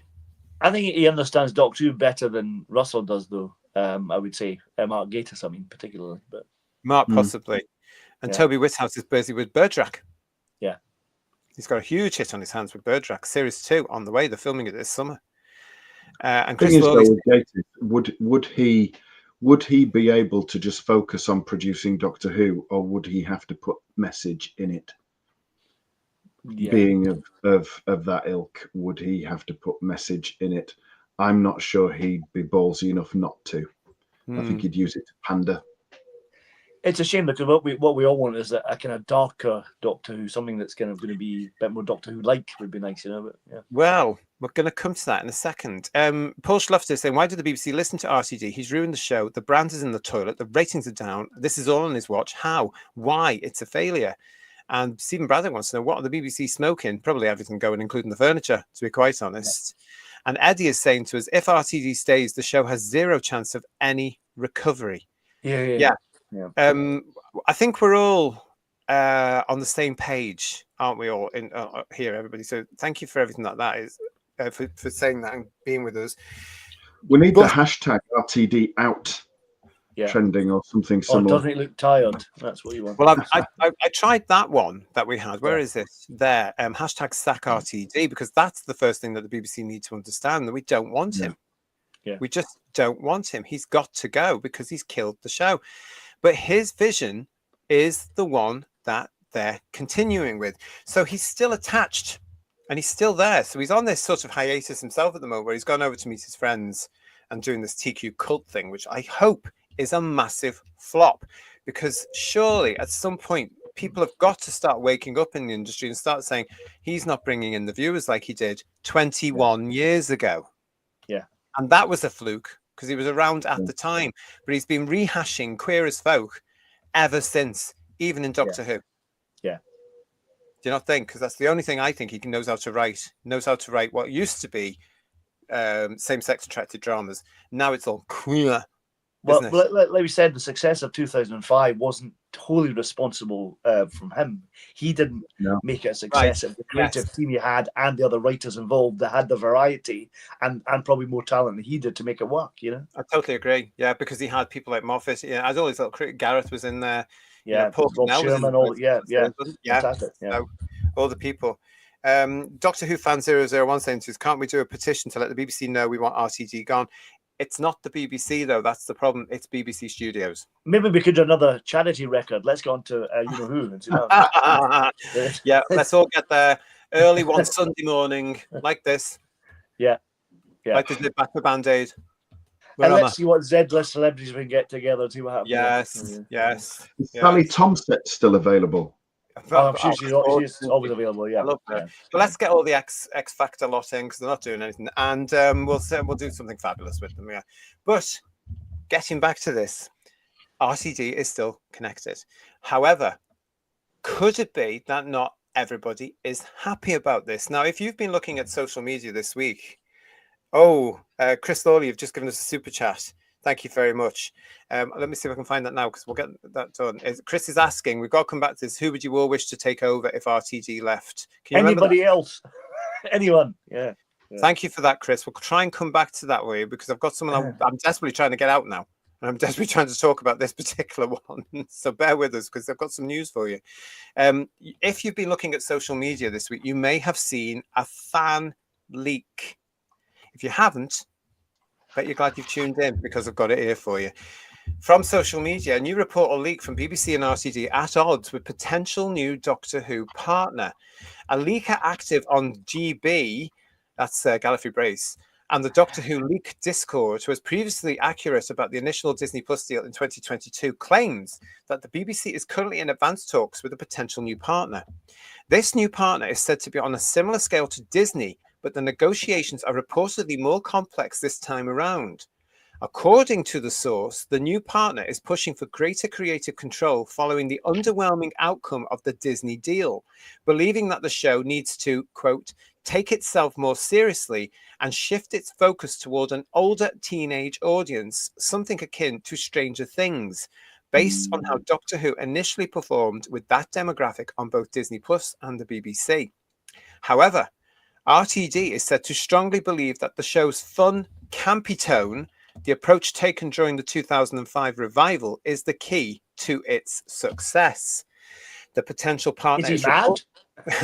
Potential partner is reportedly already backed by a mix of fresh and seasoned creatives, many of whom I've worked with before, who are enthusiastic about the potential deal and eager to get involved in any way they can. However, RTD remains cautious, as he is known, particularly when it comes to Doctor Who, for being highly selective and protective about who he collaborates with and allows to write for the show. At this stage, both the BBC and Bad Wolf are reportedly backing RTD's vision, who is looking to stay on for at least 3 more seasons. But they're also aware of the financial challenges of continuing the show without a major partner. That said, there's apparently a contingency plan in place, which could involve a shortened season or annual special or specials if necessary. Now, that last bit is what I've sort of been alluding to, because I've actually heard about this. So I think this is absolutely spot on. I'd heard that recently the BBC Studios rather, were in halfway negotiations with a new streaming partner who was going to put a significant amount of money into Doctor Who. The backup plan was between Bad Wolf, allegedly, was between Bad Wolf and the BBC to produce at least 3 specials for next year, starting possibly at Christmas, so into Christmas and the year after. They are so desperate. I've said this on the show before. They are so desperate to get Doctor Who on air next year. God knows why, but they are. They are so desperate to keep it going, guys. I think it's so awful that Russell can't see that his format's not really working, you know, because I think Doctor Who can't be campy all the time, you know. The odd maybe silly episode, fine, but it's campy and silly, like the article said, it needs to take itself more seriously, you know. It needs to If be you've more only got 8 believable. episodes, though, Yeah. you can't be Yeah. full. You've got to be. We've Yeah. said this before. You've got to be a serious science fiction drama every week, Yeah. and you certainly can't be pushing your political ambitions and agendas in 8 episodes or anywhere at all, Yeah. because he's alienated. I would say at least 90% of his audience worldwide. Yeah. Because we don't. But he accept thinks his he's crap. right, doesn't he? He thinks he's right, and that's the thing. So he's never going to change direction, because he thinks his moral, for want of a better term, position is the right one, and everybody else is wrong. His moral compass is broken, I would say, frankly. But yeah, Completely. Yeah, because he's so disillusioned. And as Gareth Roberts said when he came onto the show, talking about all people in context of the conversation who were on this bandwagon now, it's far too late for them to come off. You know, Yeah. they're not going to turn around now and say, "Oh, I got that wrong." I mean, if they made the Doctor in the previous 2 seasons and took all the message out, it could have been average, you know. It needed more of a script Yeah. editor. Yeah, As I said yeah. in the shows, it needs a script editor that was going to turn around to RTD and say, "Listen, you don't intimidate me. This is rubbish. Go back and do it again." Yeah. Mm. And this is why, you know. Yeah. A lot of you in the chat, this has really got you talking. This is something that needs to be talked about. Can you imagine the viewing figures in 3 series time when and if they happen, says Graham? No, I can't, because I think they'd be in the toilet. Well, further One down the person toilet watched. than they are now. They'll be Yeah.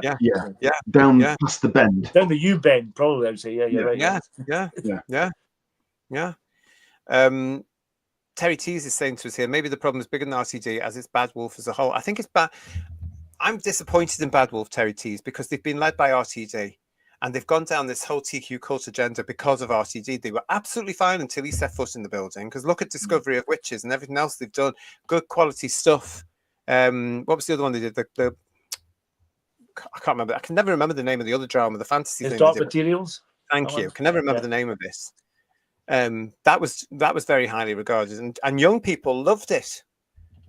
They didn't love Doctor Who, and that's down to Russell. So much for DEI. If RTD shuts people out from writing for Doctor Who, says Jane Smee. And Julianne, just think how much money they could raise for a new series of Who by selling raffle tickets to fans to win the job of telling RTD you're crap and you're sacked. I'd give them a couple of $100 to do that. Yeah, about a couple of books on that one. Yeah. Chris Lawley is saying, what happened to Bad Wolf RTD? Yeah. I reckon. But as we suspected, I mean, if he's going to continue for another 3 seasons, he's going to continue, because he's already written this continuation of the Susan Poppy nonsense and all that kind of stuff. That's not going to come back, is it? Surely. Yeah. Oh. Yeah. If Bad Wolf are in contract until 2025 for Doctor Who, says Problem Bean, then the BBC need to wriggle out of it as soon as possible. And Julianne's saying RTD knows exactly what he's doing. He considers Doctor Who his show, and he's molding it into a show that mirrors his life. It's very obvious. And what a horrible, confused life he actually has. You know, if that's the case. Do you know what I mean? Because it's just awful, isn't it? Yeah, he's another angry, bitter man, isn't he? Totally. And, you know, I've said it before, I'll keep saying it. It's because society is not doing what he wants them to do. He's a very dangerous, bitter man. Mark A. Wright saying the same adults who didn't bother watching the latest series will be the same adults who won't bother switching on the TV for their kids to watch cartoon Doctor Who either. Yeah. And Kill. The show is about change, but RTD is stuck in his own personal time warp and is blinded by his own idiocy geniuses. If it comes back for another 3 seasons, says Legion of James, we need to just ignore it completely. It's not Doctor Who anymore, so it's not worth a second of our time. Yeah. I wouldn't surprise you talked about the idea of the specials if they don't go on another streaming partner. And that would just be Russell being stubborn, you know, do it my way or not do it at all, you know, so we'll go to that option instead, you know. But, well, whatever plans he has, he's going to have to alter it slightly to fit in Billy Piper, because he will want to continue it from Billy Piper. And that would mean he'd have to do 1 or 2 stories with Billy Piper, probably which he's only in his head right now because he's busy with this other thing. I mean, the whole thing is a mess, and it's all down to him being a mess. He killed the bloody thing. Disney walked. Did he wake up in the middle of the night going, "Oh, get Billy to do it. That'll be perfect. That'll save the show." Yes. Great idea. Yeah. Yes, that's exactly what I think happened, because, you know, it's said that she did it as a favor to him. She's mad. Thank you for your super chat, Thor. Behind RTG must be delusional if he thinks fans will want more of the same. Someone take his laptop away now. Now, this is the other thing that people like BBC Studios and any production partner coming on board to talk to them need to be aware of. He's not doing it for a general audience. He's doing it to placate a minority audience that adores him, and he adores them. And it's all part of this cult they're in. And their day is nearly done. We were talking about this earlier. Their days nearly done. Reality and truth, especially in our country and here in good old Blighty, is starting to reassert itself. It's one of the many, many problems we've got in our country. But the fact is, they are now so desperate.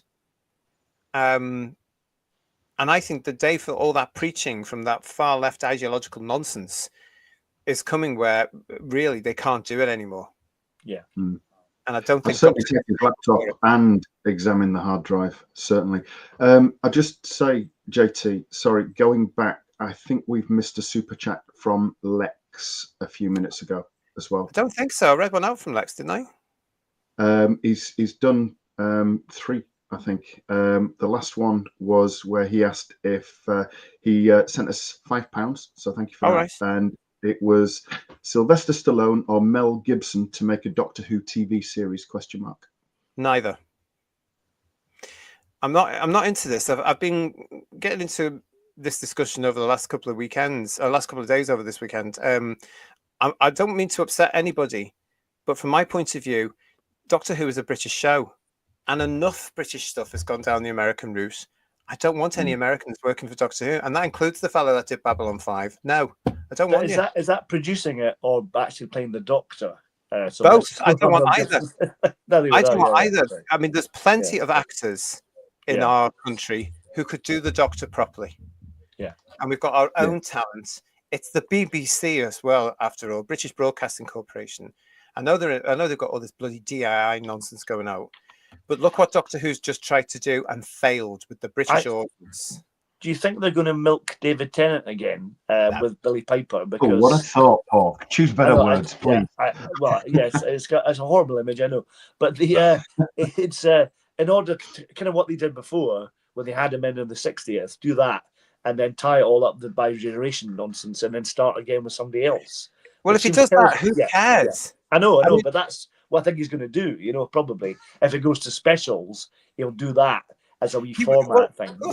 Absolutely, he will, because he's so ignorant and staggeringly stupid. He will assume millions of people have watched the Billy Piper thing because he'll go and look at iPlayer, right? And they'll say, "Oh, everybody knows where we're going. Oh, I'll start it off again from there." This is the other reason he needs to bugger off, because it's arrogance. Nobody cares, and Billy Piper is not a selling point anywhere, never mind just in the UK. You need to start like you did with Rose and start again and reboot it, because you've just got it wrong. So to any production partner, I would say you've got to do it with the condition that he's as far away from this thing as possible, because you're the ones putting the money in. They should have started after Jodie with a new Doctor as well, not Tennant. That should have been Tennant was that was pointless. This is an interesting one from Ali0014. Who is a writer that could bring it back to the Doctor we know? That's the problem, isn't it? We don't necessarily need a writer that's also going to produce and showrun this. We need a producer and a script editor again. And the writers just bloody write. And they come in, they do the episodes, and then they go again. And they've come to the point they don't need a story arc anymore either, do they? They've done that. And that's just anticlimactic, it seems to be now. We have a big finale and it's like, oh, boring. Who cares? I mean, this Remember is the problem. those old days when it was just 6 unconnected stories, and the key to time was different, and then it went back to unconnected stories. It was wonderful. But this is why it needs a good few years off, and why BBC Studios should stop rushing to make sure it's on the air in 2026. Give yourselves a break and analyze the whole thing, because your setup is wrong. It's totally wrong for your British market as well as your worldwide market.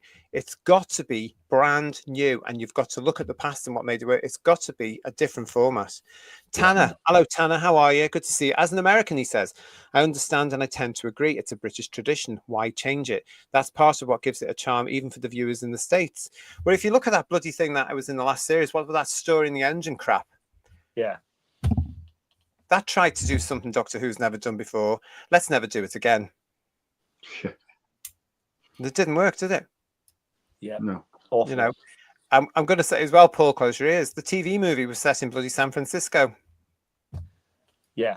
Could have been set anywhere, to be honest, really, Could be set in Blackpool. Yeah. Downtown Camden right now in Britain today. But I mean, this is the thing about it, and I just think now, we're missing the point on this when it comes to all this. It's a British show. It needs to remain British. It needs to employ British people. Why should it be made into this whatever you want to call this? No, I want to see enough of our own people employed and running the thing. Take that as you will. But that's my point. Mark McIntosh is with us. We now need a great actor playing the Doctor. Good, engaging, proper sci-fi stories, battling scary monsters and evil threats. No message, no ideology, and no weird cult stuff. It's Well entertainment. Yes. So, yeah. Well said. It's true that though as well. And this is why I think if he starts off with the bloody Pilly Piper thing, oh God, I'm getting a headache thinking about it. it's just so convoluted nonsense, isn't it? It's contrived nonsense, honestly. It is, and part of it's because Russell is such a bad fan. Everything has to connect. Yeah, and Moffat and Chibnall were the same. Either one of them could have come along and redressed it slightly and just ignored, but no, they all at the time. I don't know why they were so scared just to have an open-ended regeneration that goes to black and that's it, and then we can speculate later on when it comes along. It doesn't suggest it's cancelled. It really doesn't, Well, he sort of answered that back years ago when people were criticizing him for Doomsday. You remember, because the whole thing back then was, Billy Piper's leaving, we should be killed off, blah, blah, blah. Who cares? Well, I didn't. Yeah. I was annoyed about that whole thing because I thought she's the latest companion. There's 26 years worth of them that come and go there. Yeah. I thought it was so annoying. So I wasn't bothered because I knew we were getting another one next year. It doesn't bother me. But, he said, because he brought Catherine Tate in at the end, remember, of Doomsday. Yeah. And remember, he went on record in the Radio Times and other things saying basically the Doctor's life continues. He has these harrowing things that happen to him, and the story continues. So it's another element of his day. Well, it must be a bloody long day. And he doesn't really need to spend the time moping about companions and blah. Just get on with it. Do what they did in Classic Who, and they had emotion in it, but they didn't dwell on that emotion. It's like just don't do soap. But, Lex has given us another super chat here saying, "Thank God, Gatwa awful who didn't get the Daleks." Well, it's going to be under RTD. It will be a long time before we get a good Dalek story ever again, because they're problematic. And Ron Sapp is saying San Francisco is okay. The Doctor travels, That's but it's. I mean, how can I say this? I'm just going to say it, and if you don't like it, tough. It's not about that. It's not about that. The quintessential thing about the Doctor in our country, in Britain, is that he's always in London. I mean, he doesn't even come out to home counties. Do you know what I mean? He went to Wales once for the Green Death. Although since the news story, of course, he's been there forever. It's what people in Britain. He lives there now. Yeah. But it's what people in Britain see when they put the telly on in Britain. They want to see Britain, London, wherever. That was one thing Russell did get right with season 1, was that a kind of London-centric bit. Although it's filmed in Wales, all the fantastic shots of Big Ben and London and House of Parliament, all that kind of stuff, really connected to it in that way, which is good. Yeah. I remember having this sort of, I'm going to name drop now. I remember having this sort of conversation with Nathan Turner because he had a fascination with trying to get the thing to Australia or America. Yeah. I mean, remember he did Spain, didn't he, for some unknown. I think he wanted the holiday personally, but Spain. He did Lanzarote, he did Amsterdam, and I remember saying something along the lines of why, and he said because he wanted it to look glossy and fabulous, and there's no money had been spent on it when it wasn't. City of Death in Paris was just done by a fluke, but these days they seem to be wanting to do it because they think it needs to be done. Didn't they go abroad for Whittaker? Oh yeah. Yeah, they went to South Africa to represent parts of the States, I think, when they did the Rosa episode. That was one of them. But quite a few different locations were used abroad, definitely, yeah. So they went to South Africa in Jodie Whittaker's time when it was just a BBC production, and yet they couldn't go to wherever it was in a multi-million-pound version of it for the Shooty Gatwa one. They just did it in studio instead with all the special effects. Alleged special effects. Yeah. I wonder if the politics of the country involved may have been getting in the way there as well. Maybe. Makes you think, doesn't it? does really. But Again, they have with the They fishy didn't one mention coming them, up. though, They've did they? filmed that in various locations as well, haven't they? which Abroad. the fish people. I've The no fish idea. people one, yeah, I think they have.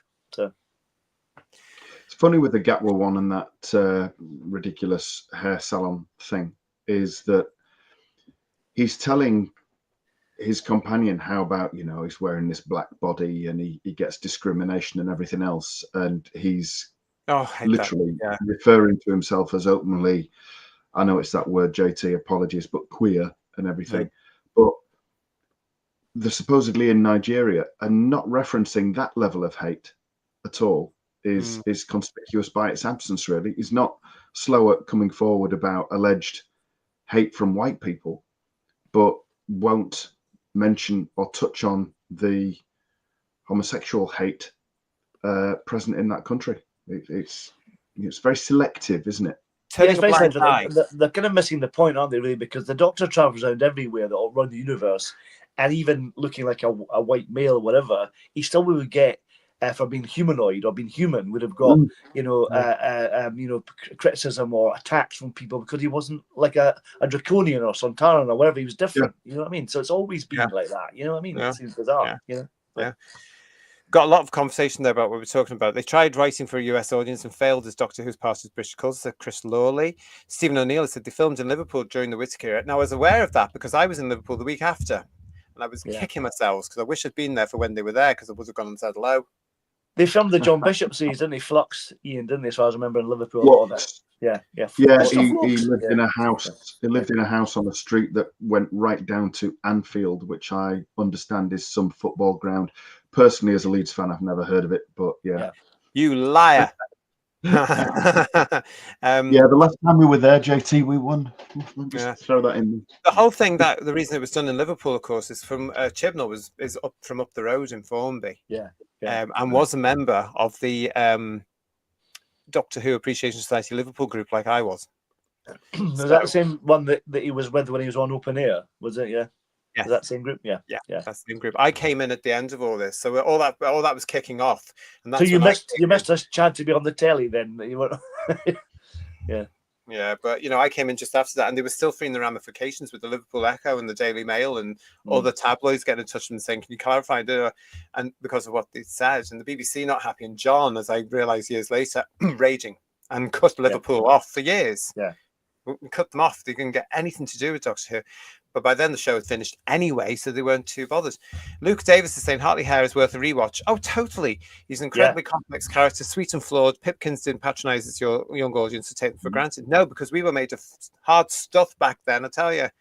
Hard stuff. Do you remember? Oh, well, yes, definitely. And I had the wonderful Nigel Plaskett doing the puppetry and some of the voices who appeared in Rebus Operation as well. So. What was the pig's name? Was it Top Off? No, that was the monkey, wasn't it? I can't remember. It was a pig. It's called Peg. It's just Peg.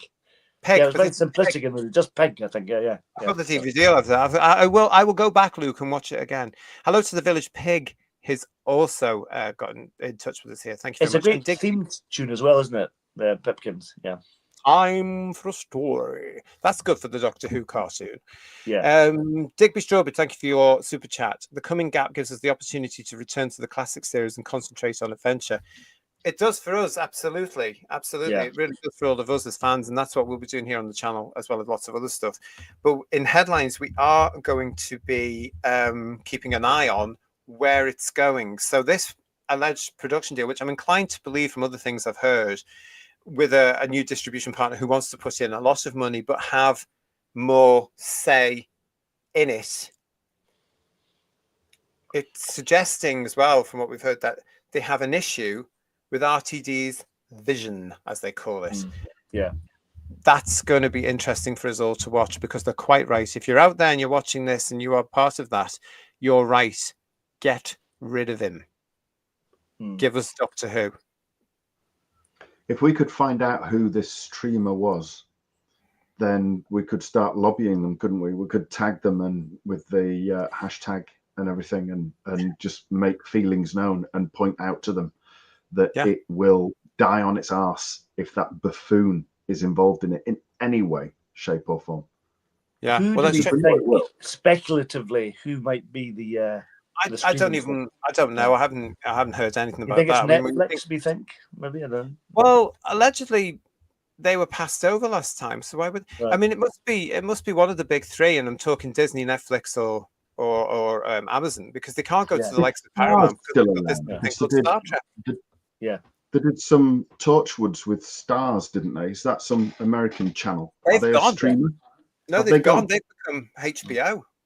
All Oh, right. right. Okay. So Yeah. it could be HBO. Well, It'd be like Mills and Boone then, wouldn't it? Really? I'm not too sure because they've got another little thing called Harry Potter. Mm. Oh, yeah.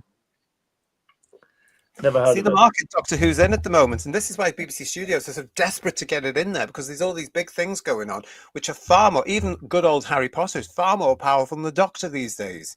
Yeah. You know, I bet you wouldn't have slagged off Pip and Jane. JT says, "Great, I met them. I was very lucky to meet them, and they were lovely, and they were very chatty, and they were having little drinkies at a Doctor Who convention, and they were sore over the comments, but over it by the time I met them. But they weren't going to forget. They were lovely, a lovely couple, and they also had our ideas for how Doctor Who should be done in what was then, I think, the early 90s. Honestly, compared to some of Chibnall's writing, their writing is like Robert Holmes. It really is. Oh, It's my incredible. God, yeah.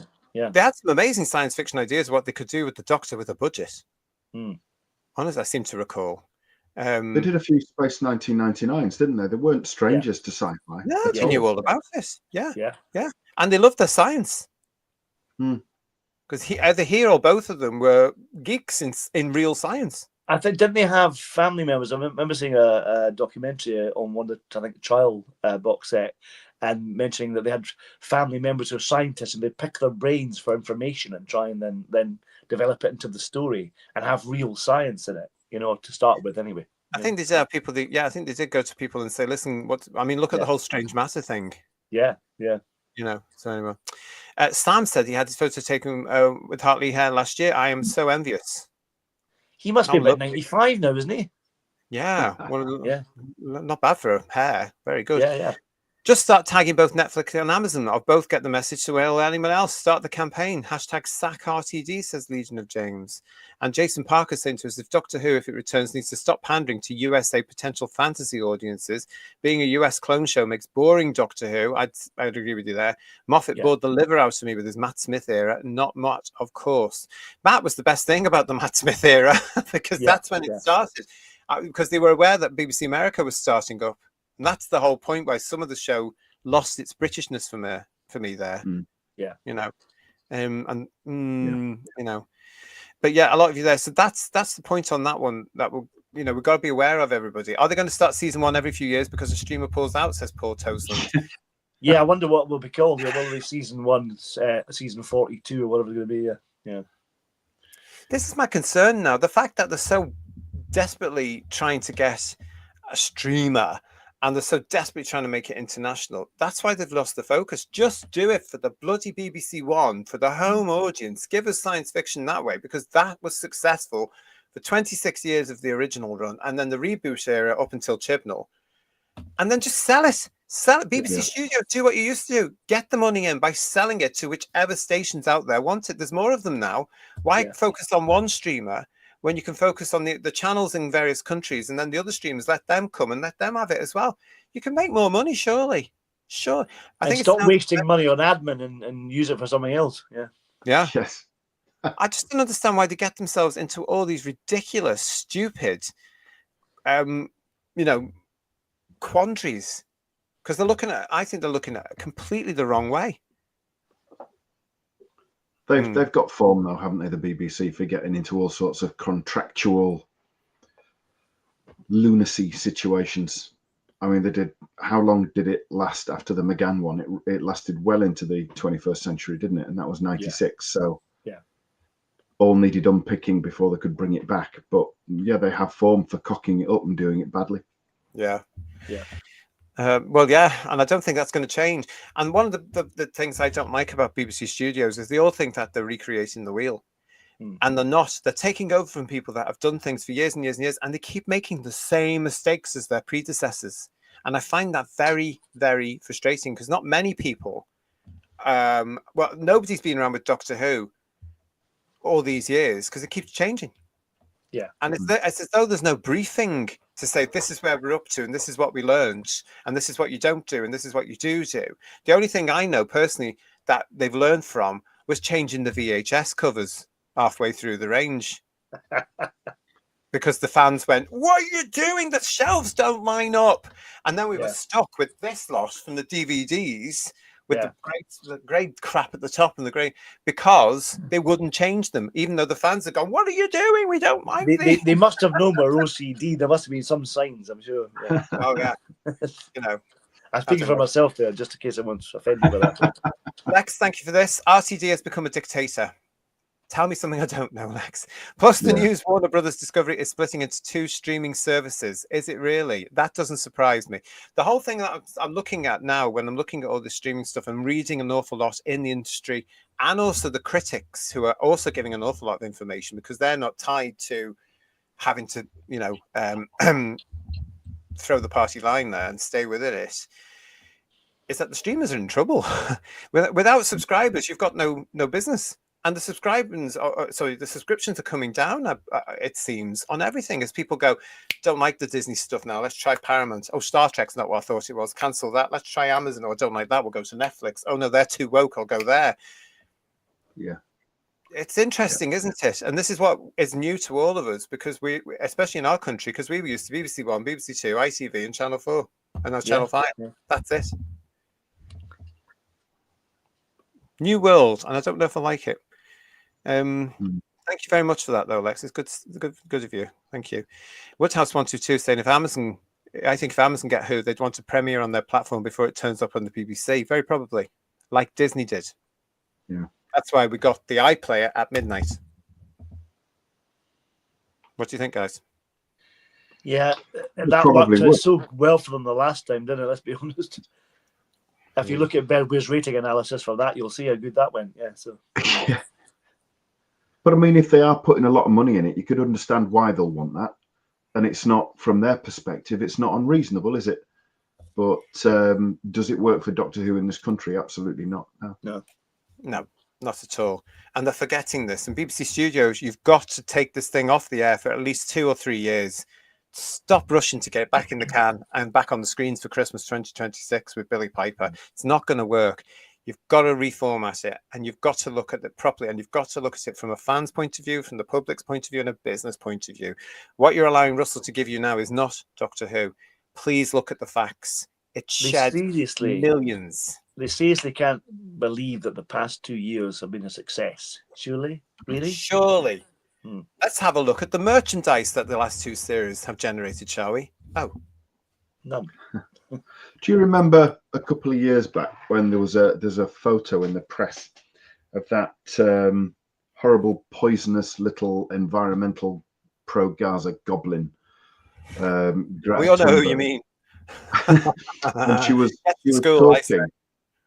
She was talking, and it was about the environment at that point. And they had various people, including Ed Miliband and everything, all sat at the table. Looking at her, and I remember the look on his face was just absolute adulation that this fetus was preaching to the world, and he was just totally in a so were the others so it was all cross-party and everything. But I get the feeling that the BBC are very much like that with RTD. They'll just look at him, whatever he's spouting, and think that he's right. But they just have to stop for a minute and detach from that and look at the results, like you say, Paul. If you look at it just purely factually, you look at the numbers, you look at Bedware's analysis, which is just the numbers, they don't lie, they can't lie, then they would see that this man is an absolute fraud. What he's saying is not right. It's not good. It's not a success. It's not what people want.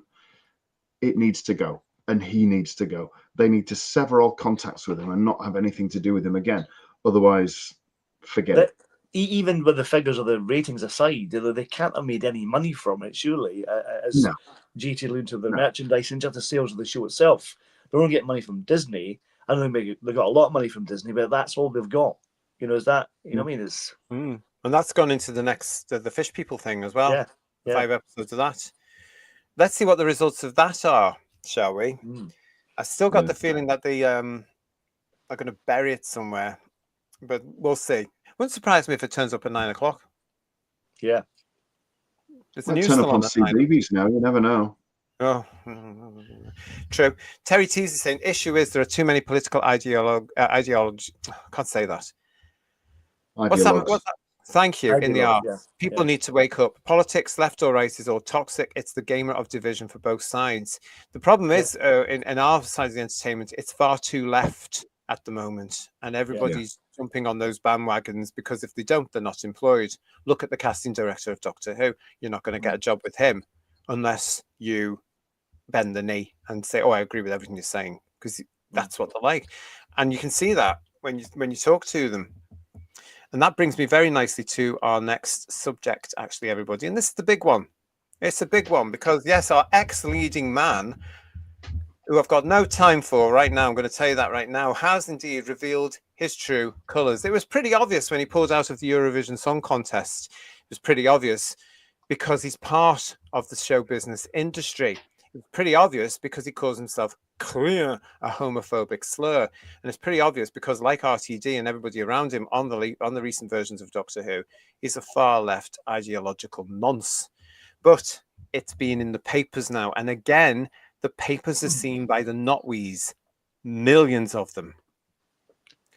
Shooty Gatwa spoke at pro-Palestine protests outside Parliament just days before sudden on-screen exit as Doctor Who, it was reported in the Mail Online. The story goes on. As the BBC's Doctor Who, Shooty Gatwa came under fire when he mysteriously pulled out of his Eurovision hosting duties moments after Israel qualified last month. Now it can be revealed that 2 days before his final Doctor Who episode aired, he spoke at a pro-Palestine demonstration outside Parliament. On the 29th of May, the sex education star, who's 32, stood in front of a banner reading Gaza, Actions Not Words, and spoke at the Westminster event organised by Choose Love, a charity who this week supported Greta Thunberg's selfie yacht trip to Gaza. The Barbie actor had withdrawn from his role as Eurovision Grand Final spokesperson just 18 days before the protests. It will prompt renewed speculation as to his motivation for pulling out of the Eurovision role and whether the BBC was aware that he would do so if Israel qualified. He had been due to announce the UK jury's point during the live broadcast, but was replaced at short notice by singer Sophie Ellis-Bextor. The BBC made the change public only 2 minutes after Israel qualified for the final, prompting speculation that his withdrawal was a protest. The broadcaster cited unforeseen circumstances as the reason. The timing raised eyebrows as Israel's contestant Yuval Raphael, a survivor of the October the 7th Nova Music Festival attack, secured her place in the final that same evening. Gatwa has previously expressed support for the Palestinian cause on social media, sharing images of Free Palestine graffiti and promoting fundraising campaigns. The Rwandan-born, Scotland-raised actor made history as the first black actor to lead Doctor Who, taking on the role of the 15th Doctor in 2023. However, his tenure ended after just 2 series, making him the second shortest serving Doctor in the show's history. Only Christopher Eccleston's single series run was shorter. Gatwa's departure was announced in May 2025 when his character regenerated into Rose Tyler, played by Billy Piper, ending his 18-month stint in the TARDIS. One attendee at the Westminster event told the Mail he actually read out the names of deceased Palestinian children. Shooty appears unaware that despite his support for Palestine, he could face serious risks in parts of the Middle East. Given the timing coming so soon after the Eurovision controversy and his abrupt departure from Doctor Who, his appearance may reflect a belief that his position at the BBC had become untenable. He was joined at the protest by comedian, alleged, Alexei Sale and his former Doctor Who co-star, Farada Setu. Setu, 33, who played companion Belinda Chandra in Doctor Who left the sci-fi show at the same time as Gatwa, also spoke at the rally. The BBC said that Gatwa and Setu were not employed by the corporation at the time of the event and that, as actors, neither were bound by BBC impartiality guidelines. Shooty Gatwa's representatives and the BBC have been approached for comment. Now, what I can tell you from the addition to that is that the response predictably was no comment. So it's got nothing to do with us. Yeah, that's the other one. Yeah. But again, there's that bit there, as we've just shown there. The BBC said that Gatwa and Ncuti were not employed by the corporation at the time of the event, and that as actors, neither were bound by BBC impartiality guidelines. And this gets to me because I had that with RTD, remember, last year. And I complained about him. He's not employed by us. This is so easy now, all this independent nonsense. This is so easy now for the BBC to wash their hands saying, not employed by us, nothing to do with us, we don't know anything about it. And they don't have to answer, because if you're employed by the BBC, which nobody is, apart from certain members of staff, I'm talking administration, etc., behind the scenes production crews, some, you can get away with anything because you are employed now by an independent production company who will fall down on this side of stuff. They will believe all this nonsense. And show business is riddled with this. For proof, if you want the proof, they also had some pictures on the mail. Here's Verada. And here's the man still himself. Got the bitch face. Yeah. And still with his gormless mouth open. My God, he looks sensibly dressed here. That's unusual. Yeah. I'm really annoyed at them. Why is it that these people on the left, have you seen the videos over the weekend of these idiots that have gone over there? And the Egyptians are kicking them out. Yeah. Beat them up first, didn't they? Apparently. It's because they know what's going on, don't they? Yeah. I mean, I'd like to say to Shooty and to all his Queer for Palestine friends, go over there and see the reception you get, will you? And bon voyage. Bloody idiots. What is it with these idiots in show business? Why do they wind me up so much? Why do they not look at facts? And why have they put feelings first on everything? They're wrong about everything, aren't they? They're as dumb as Dawn French, I think. I mean, she spectacularly ended her career, hopefully, last week. And how people like this get careers, I don't know. Look. they don't. The problem is they don't. Half the time, they don't know what they're talking. I say half the time, I'm being generous. They don't know what they're talking about anyway. Yeah. Free Palestine. Well, it was free for 20 years before they did that dipshit move on that festival. And then now they're reaping the whirlwind, to be quite honest. You fuck around and find out. Sorry, use an F word. I do apologize. Why aren't these idiots, including Gatwa and Ncuti and all these others, why aren't they seeing that picture? Why aren't they looking at the history? None of them look at the history. None of them look at this. This thing has been going on, and it's incredibly confusing. I know that, but it's been going on longer than any of us have been alive. It's almost like they've forgotten what caused it in the first place. That's the thing, Well, have you seen? There's a video on Instagram, so I suppose it would be a reel, wouldn't it? And it's these two cats, and they're just like facing off, like cats are, and one cat is just like batting the other one, and they do that batting with the paw, batting the other cat on the head. And each cat's got a flag. One's Israel and one's Palestine. And the Palestinian cat is batting Israel on the head. And every time it bats it on the head, it comes up with one of the things that was done from Israel, to Israel from the 1940s. The various attacks that they had all round, and then everything gets into 2022, and there's back, because a lot of things happen then.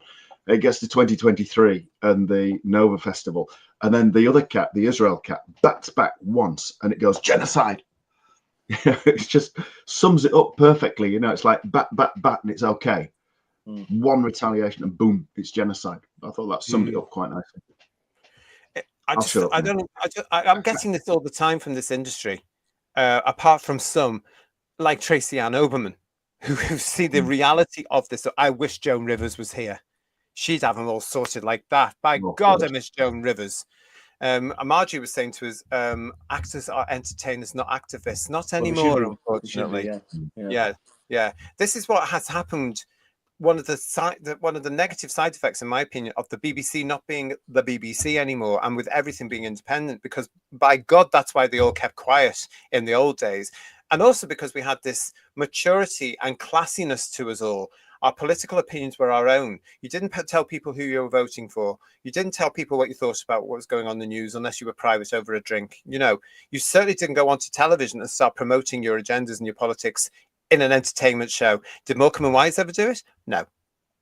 And it was classier then. And in the last 15, 20 years, we've lost that ability. And I think part of it's down to the fact nobody's hired by the BBC, so they don't have to adhere to the policy guidelines. The The production thing company, about it, I think, is if you want to go into politics, go into politics and not be an actor. You know, just do that instead if you want to do that, and just stick to what you know best. You know what I mean? Rather than try to do something you don't know what you're talking about. You know, because go into politics if they don't do that. They are missing the point that they go in, they get a job, they learn lines, they deliver lines, and then bugger off.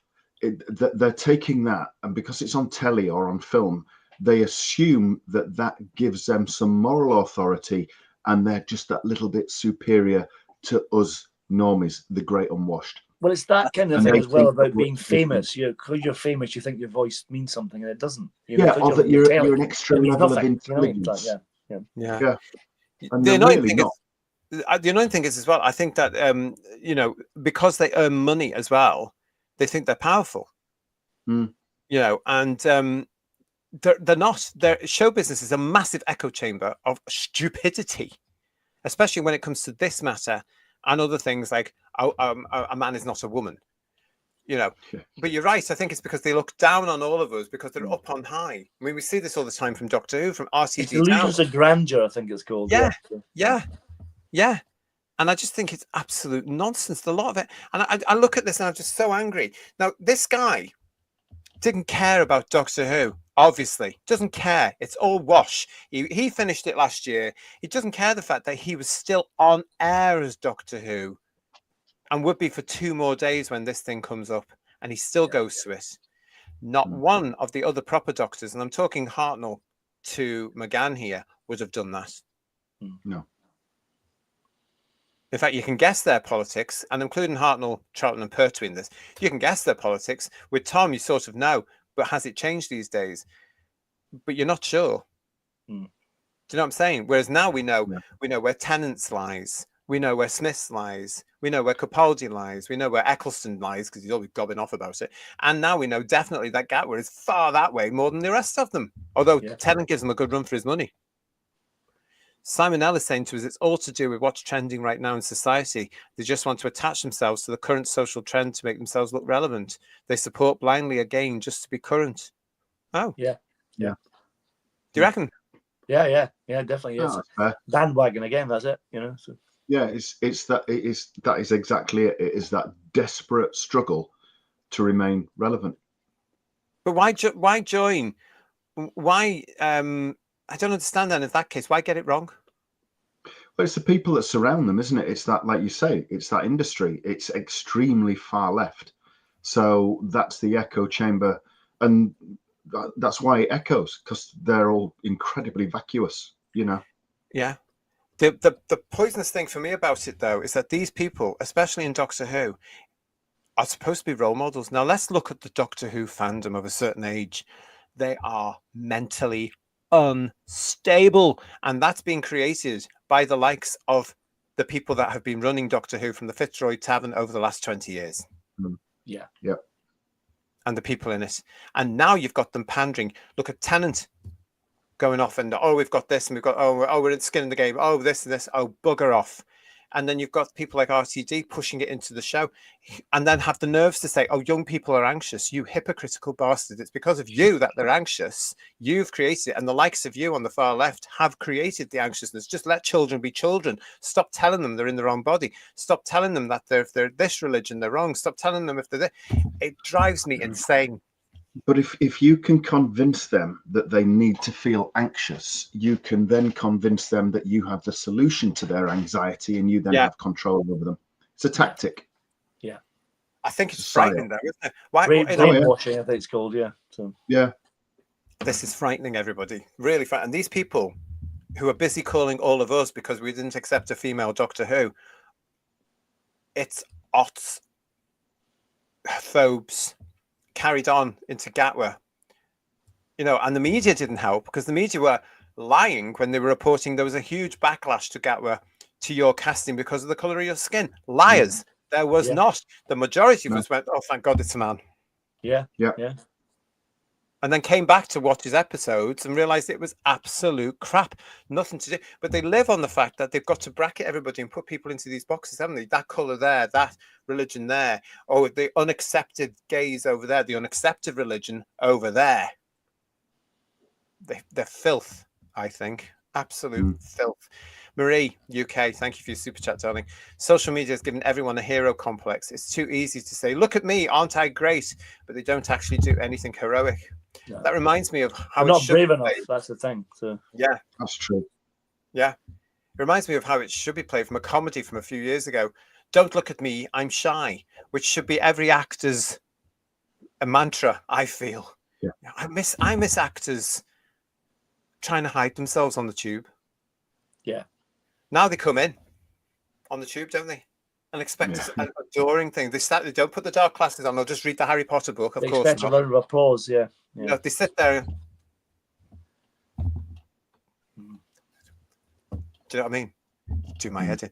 Eddie's saying, thanks, Marie. Eddie's saying there's a lack of professionalism in the entertainment industry now, and it's very obvious. And yet they would say there isn't. Honestly. Actors follow the circuit, circus, says Robert Payne.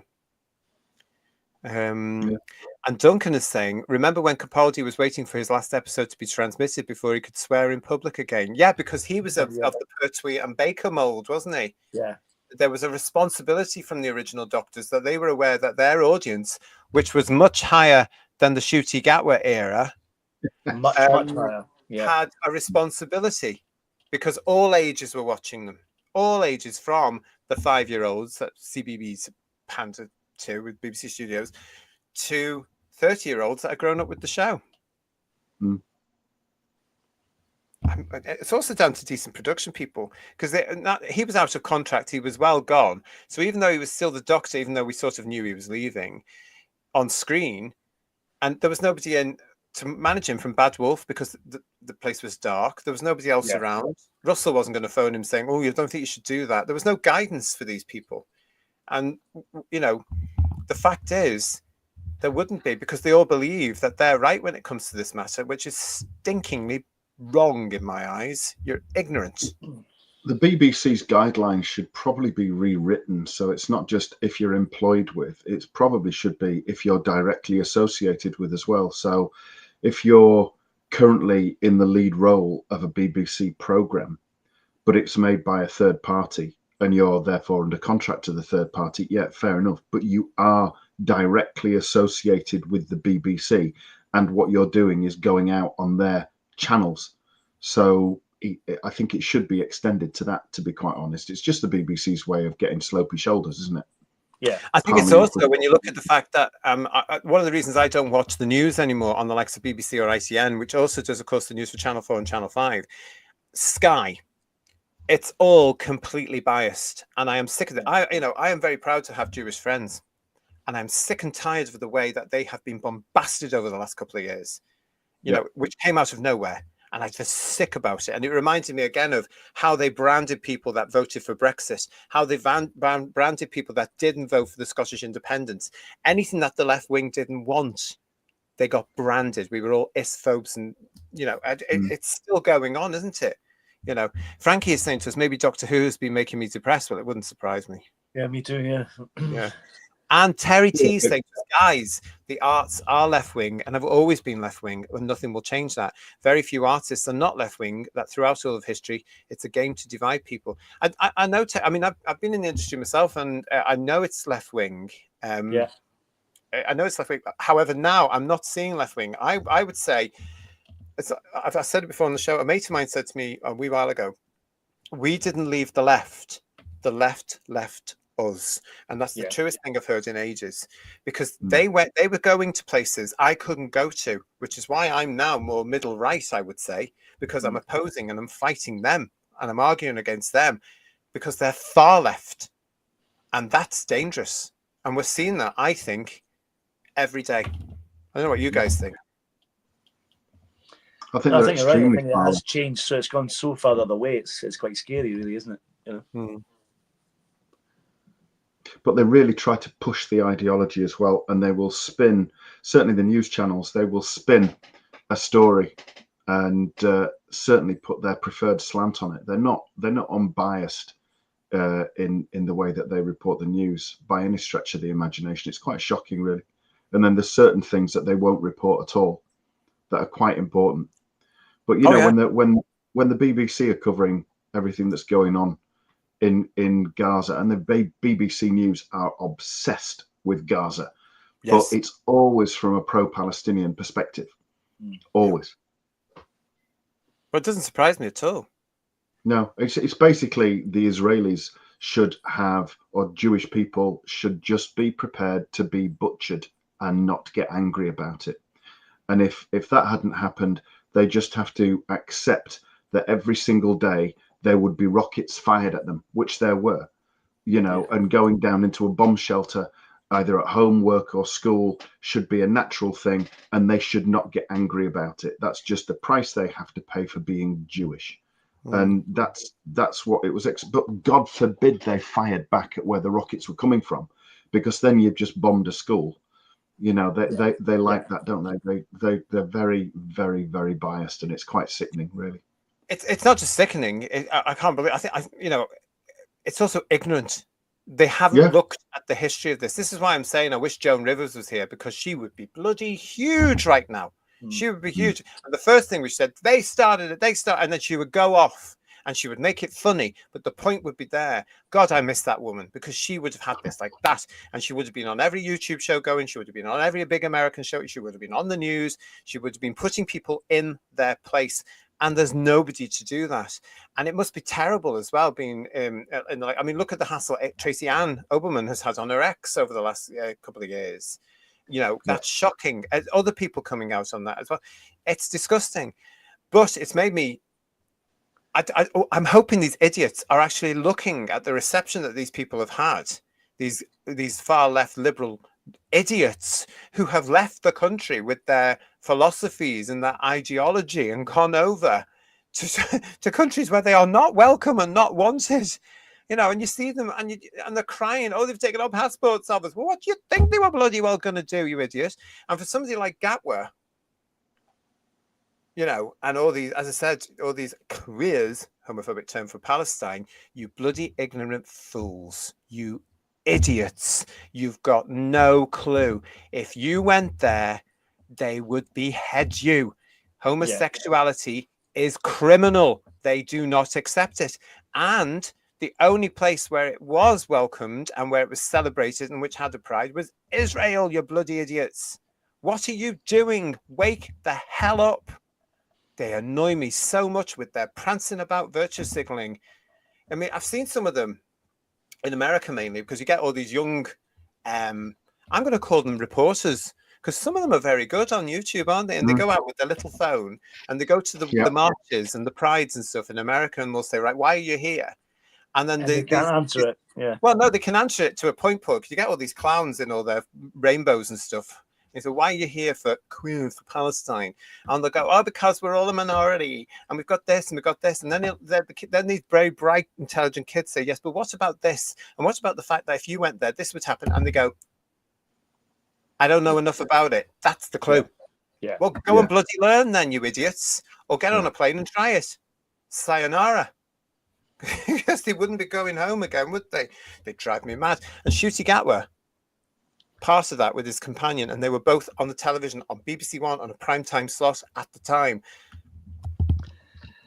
But no one was watching, so that was fine.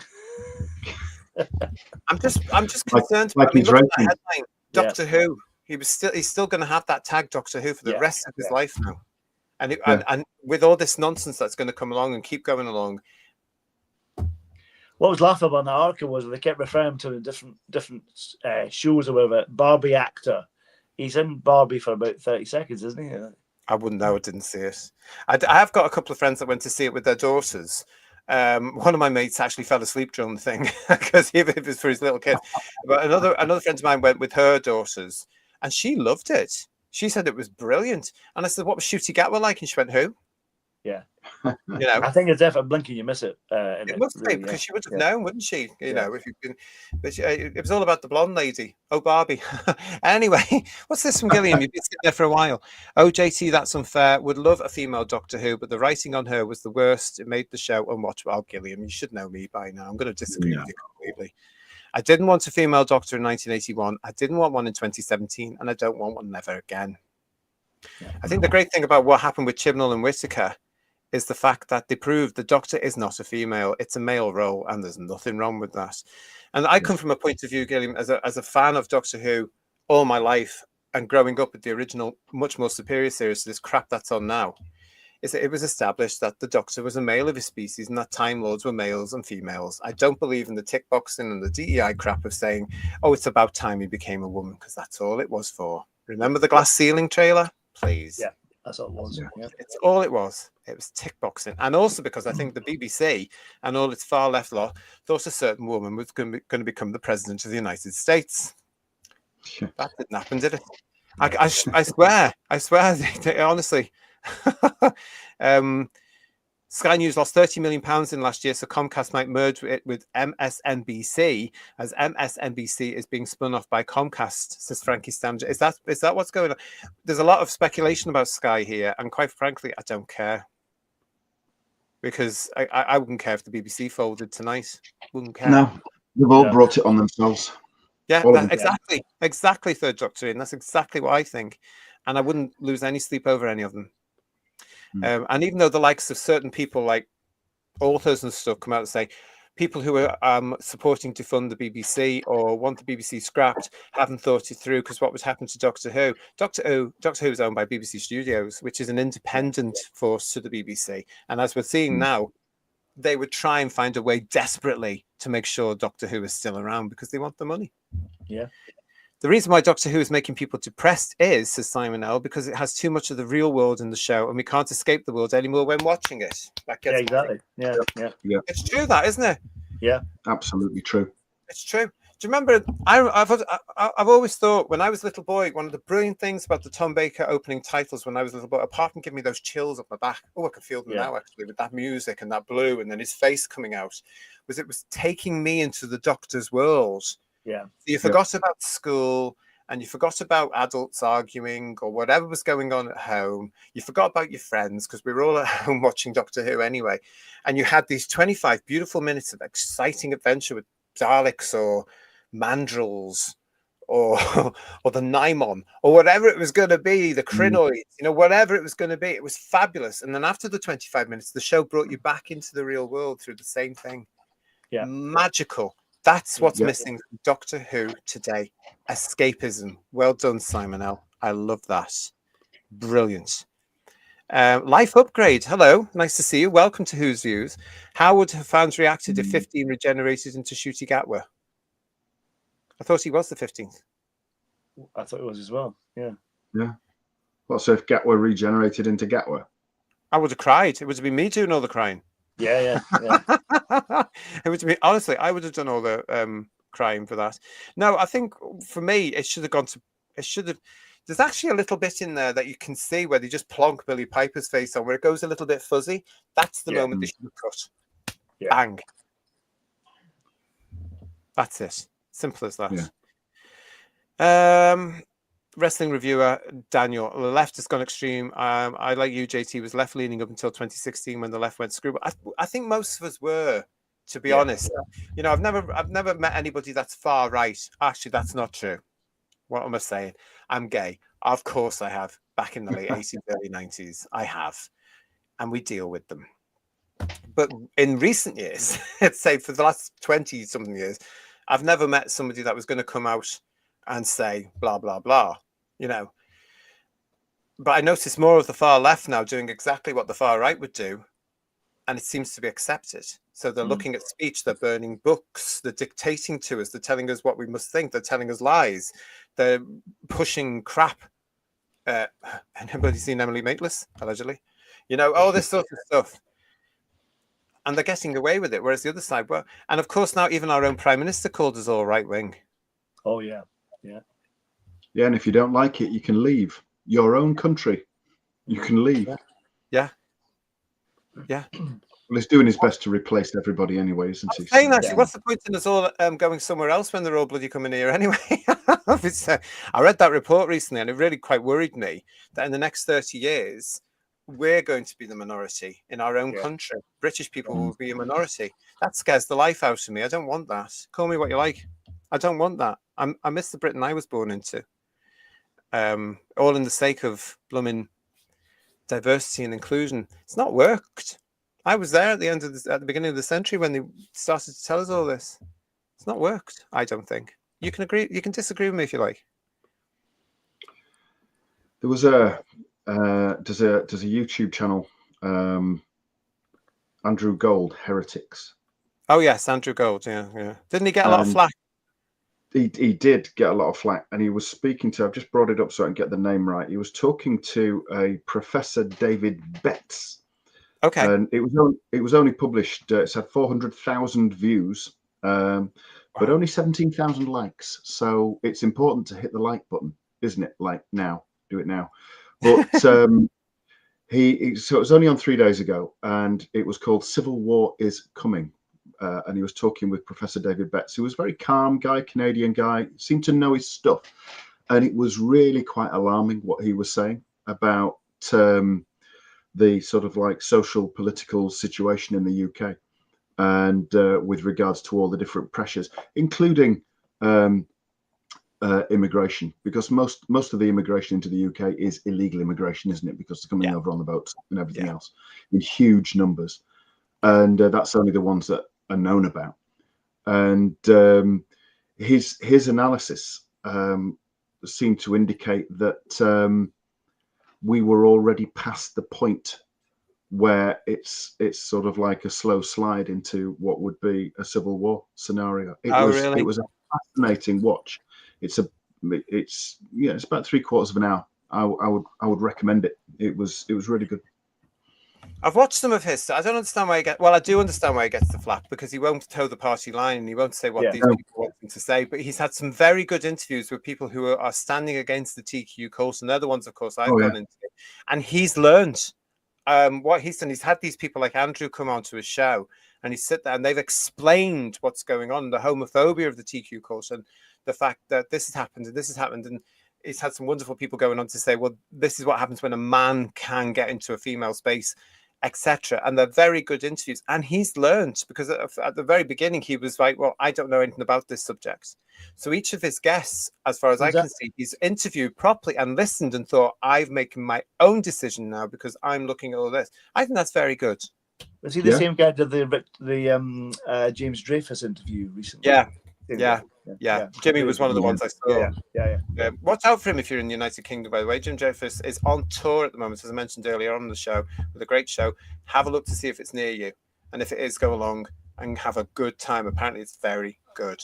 Rose Kirby is saying, hey, should I accept Doctor Who is dead or have hope for the future? Both in the meantime. What with all the classics? New 2005, 2024. Rose, what I would say from somebody who's been there before is it doesn't matter. Doctor Who will never be dead. We know that from our experience of the 90s. It doesn't matter whether it be in comic strip form, audio form, fan production form, because we're back there again. Books, whatever it's going to be, Doctor Who is always going to be there. It doesn't matter whether it's on television or not. It's always going to live on. And even if this is it for Doctor Who, which I hope it is, quite frankly, after the crap it's in right now, it will come back at some point, but it has to be done correctly, because we know BBC Studios wants it back. Guys, agree or disagree with that? Well, it has to be done right, but my gut reaction to that is it's not going to be done right anytime soon, sadly. Yeah. I would echo that. I mean, in the words of the great John Pertwee, Planet of the Spiders, episode 6, where there's life, there's... all right, he died. And then he pegs out.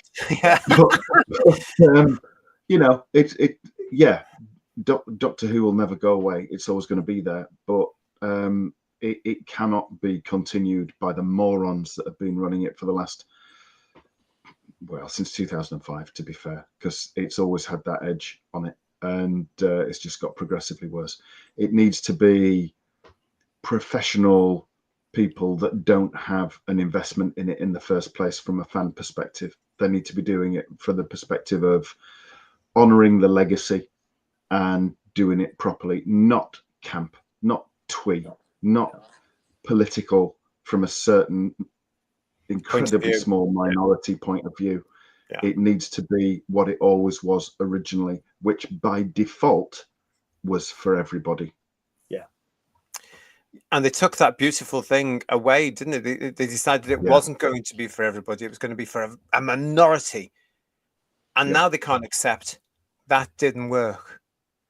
The minority weren't interested. That was the problem. Yeah. Well, the minority when it comes to Doctor Who fans were, but even some of them have turned on the result of the last episode. What was that called? The Reality War. Yeah. You know, some of them have turned on it now, haven't they? Which makes me laugh. Yeah. Welcome to the club, everybody. Please subscribe. Right. Yeah. Woodhouse 122 and the lovely Rory there is saying, give it 10 years and give it another go. And Rick Storm is saying, if Doctor Who stays woke, then it will never be regenerated as a good show and will remain dead to me until it's fixed. My big problem with it at the moment is the damage is far too deep and it's been done. And the fact is it hasn't got an audience. And I am concerned about the fact that allegedly BBC Studios are doing absolutely everything they can to have this thing back on the air, possibly by the end of 2026 into 2027. Not long enough. Not long enough. And certainly not. And with Russell still at the helm, which is really worrying anyway. But there's too much damage that's been done to it in the psyche of the British public at large. And if that buffoon stays here, then the trajectory is already set and locked in and has been for a while, and it's now not that far from hitting rock bottom. You know, ratings of less than 1 million. It will happen if he continues. It really will. Exactly. I don't think there would be. I mean, even in this little break here, even if they get something back for next year, I can't see a big audience coming back for it because people have moved on already. Yeah. And Gatwa, massive failure, not the success they wanted. The whole show is bad. People know it. People know it. And bringing Billy back to be the next Doctor, where he had to be, that's not going to excite people in the slightest. You know? They're not interested. Nobody's interested. It's daft. Bring back the Daleks and the Cybermen, said Connie, under LTD. You're never going to get it unless somebody comes in and kicks him up the arse and says, we want science fiction. Yeah. As we were talking about before, could be happening right now. We don't know yet. And Bill Lowry is saying to us, a niche audience by definition is a small audience. Yeah. Yeah, it is. Problem being is saying to us as well here, it needs to go away long enough for people to forget about the bad things and miss the good things about Doctor Who. My concern about that, PB, is that there hasn't been enough good things in Doctor Who for some years now. And as I've said before, it comes with a hell of a lot of baggage, this version of Doctor Who. And if RTD is still connected to it, so is the baggage. Yeah. There's more baggage to come on top of the baggage, probably. Yeah. Interesting chat there. Don't forget, actually, he says now as a sideline, this Wednesday, we're back to Doctor Who reviews of the original Doctor Who. Hey. We're going to be looking at Battlefield from 1989, Doctor Who's last series to date. Of course, with Sylvester McCoy and Jean Marsh, who passed this year, of course, and Nick, of course, as the Brigadier. Oh, my goodness. I watched them, as I say, yesterday. Loved it and recognized the Doctor and the whole feel of the series. So I can't wait till Wednesday live here on the channel at 8 o'clock to talk about it. I hope you guys are looking forward to it. Oh, definitely, yes. Yeah. Battlefield. I never thought I'd ever say what I'm going to say about it on Wednesday. Fantastic. I know there's a lot of you out there that are looking forward to that as well. So make sure you've watched it. Come back and join us on Wednesday here on the channel. Thank you so much for joining us for this edition of Headlines, everybody. Make sure you're giving us a thumb up. Make sure you have subscribed to the channel if you're new to us. Thank you for all the people out there that have been watching. Another big audience tonight for us. Didn't come into the chat. That's absolutely fine, but make sure you give us a subscription. Give us a wee comment or let us know who you are. whosviews1@gmail.com. Welcome. If you've already subscribed to the channel, make sure you are still subscribed. I am still expecting some sort of announcement about the next collection CD series box set, whatever you want to call it. So stay tuned with us, because as soon as that's announced, we'll be here to talk about it and to celebrate more proper Doctor Who. Third Doctor Ian and Paul, thank you so much again. What a great show. Thank you. Thank you very much. Thank you. Loved it. Great fun. They're off As to watch usual. Battlefield now. Yeah. Get ready for that. I've just got to finish Inferno. I've got 20 minutes of episode 7 of Inferno to finish, which is just sublime. Yeah. Wow. There we go. I Everybody's can't saying believe you didn't spot the guy from the Demons in Inferno, though. Call yourself a Doctor Who fan? That's ridiculous. I know. Yeah, so- Yeah. What can A I lot- say? A lot of you are saying good night to us all in the chat and goodbye. Thank you. Rick Storm is also saying, still waiting for the Blake 7-2 release date. I think it's going to be October. I'll try and find out more about that for you very soon. From Paul, from Third Doctor Ian and myself, thank you for watching us. We'll see you again very soon. Battlefield, everybody. Stay with us. Good night, everyone. Ta-ra. Yeah, bye-bye.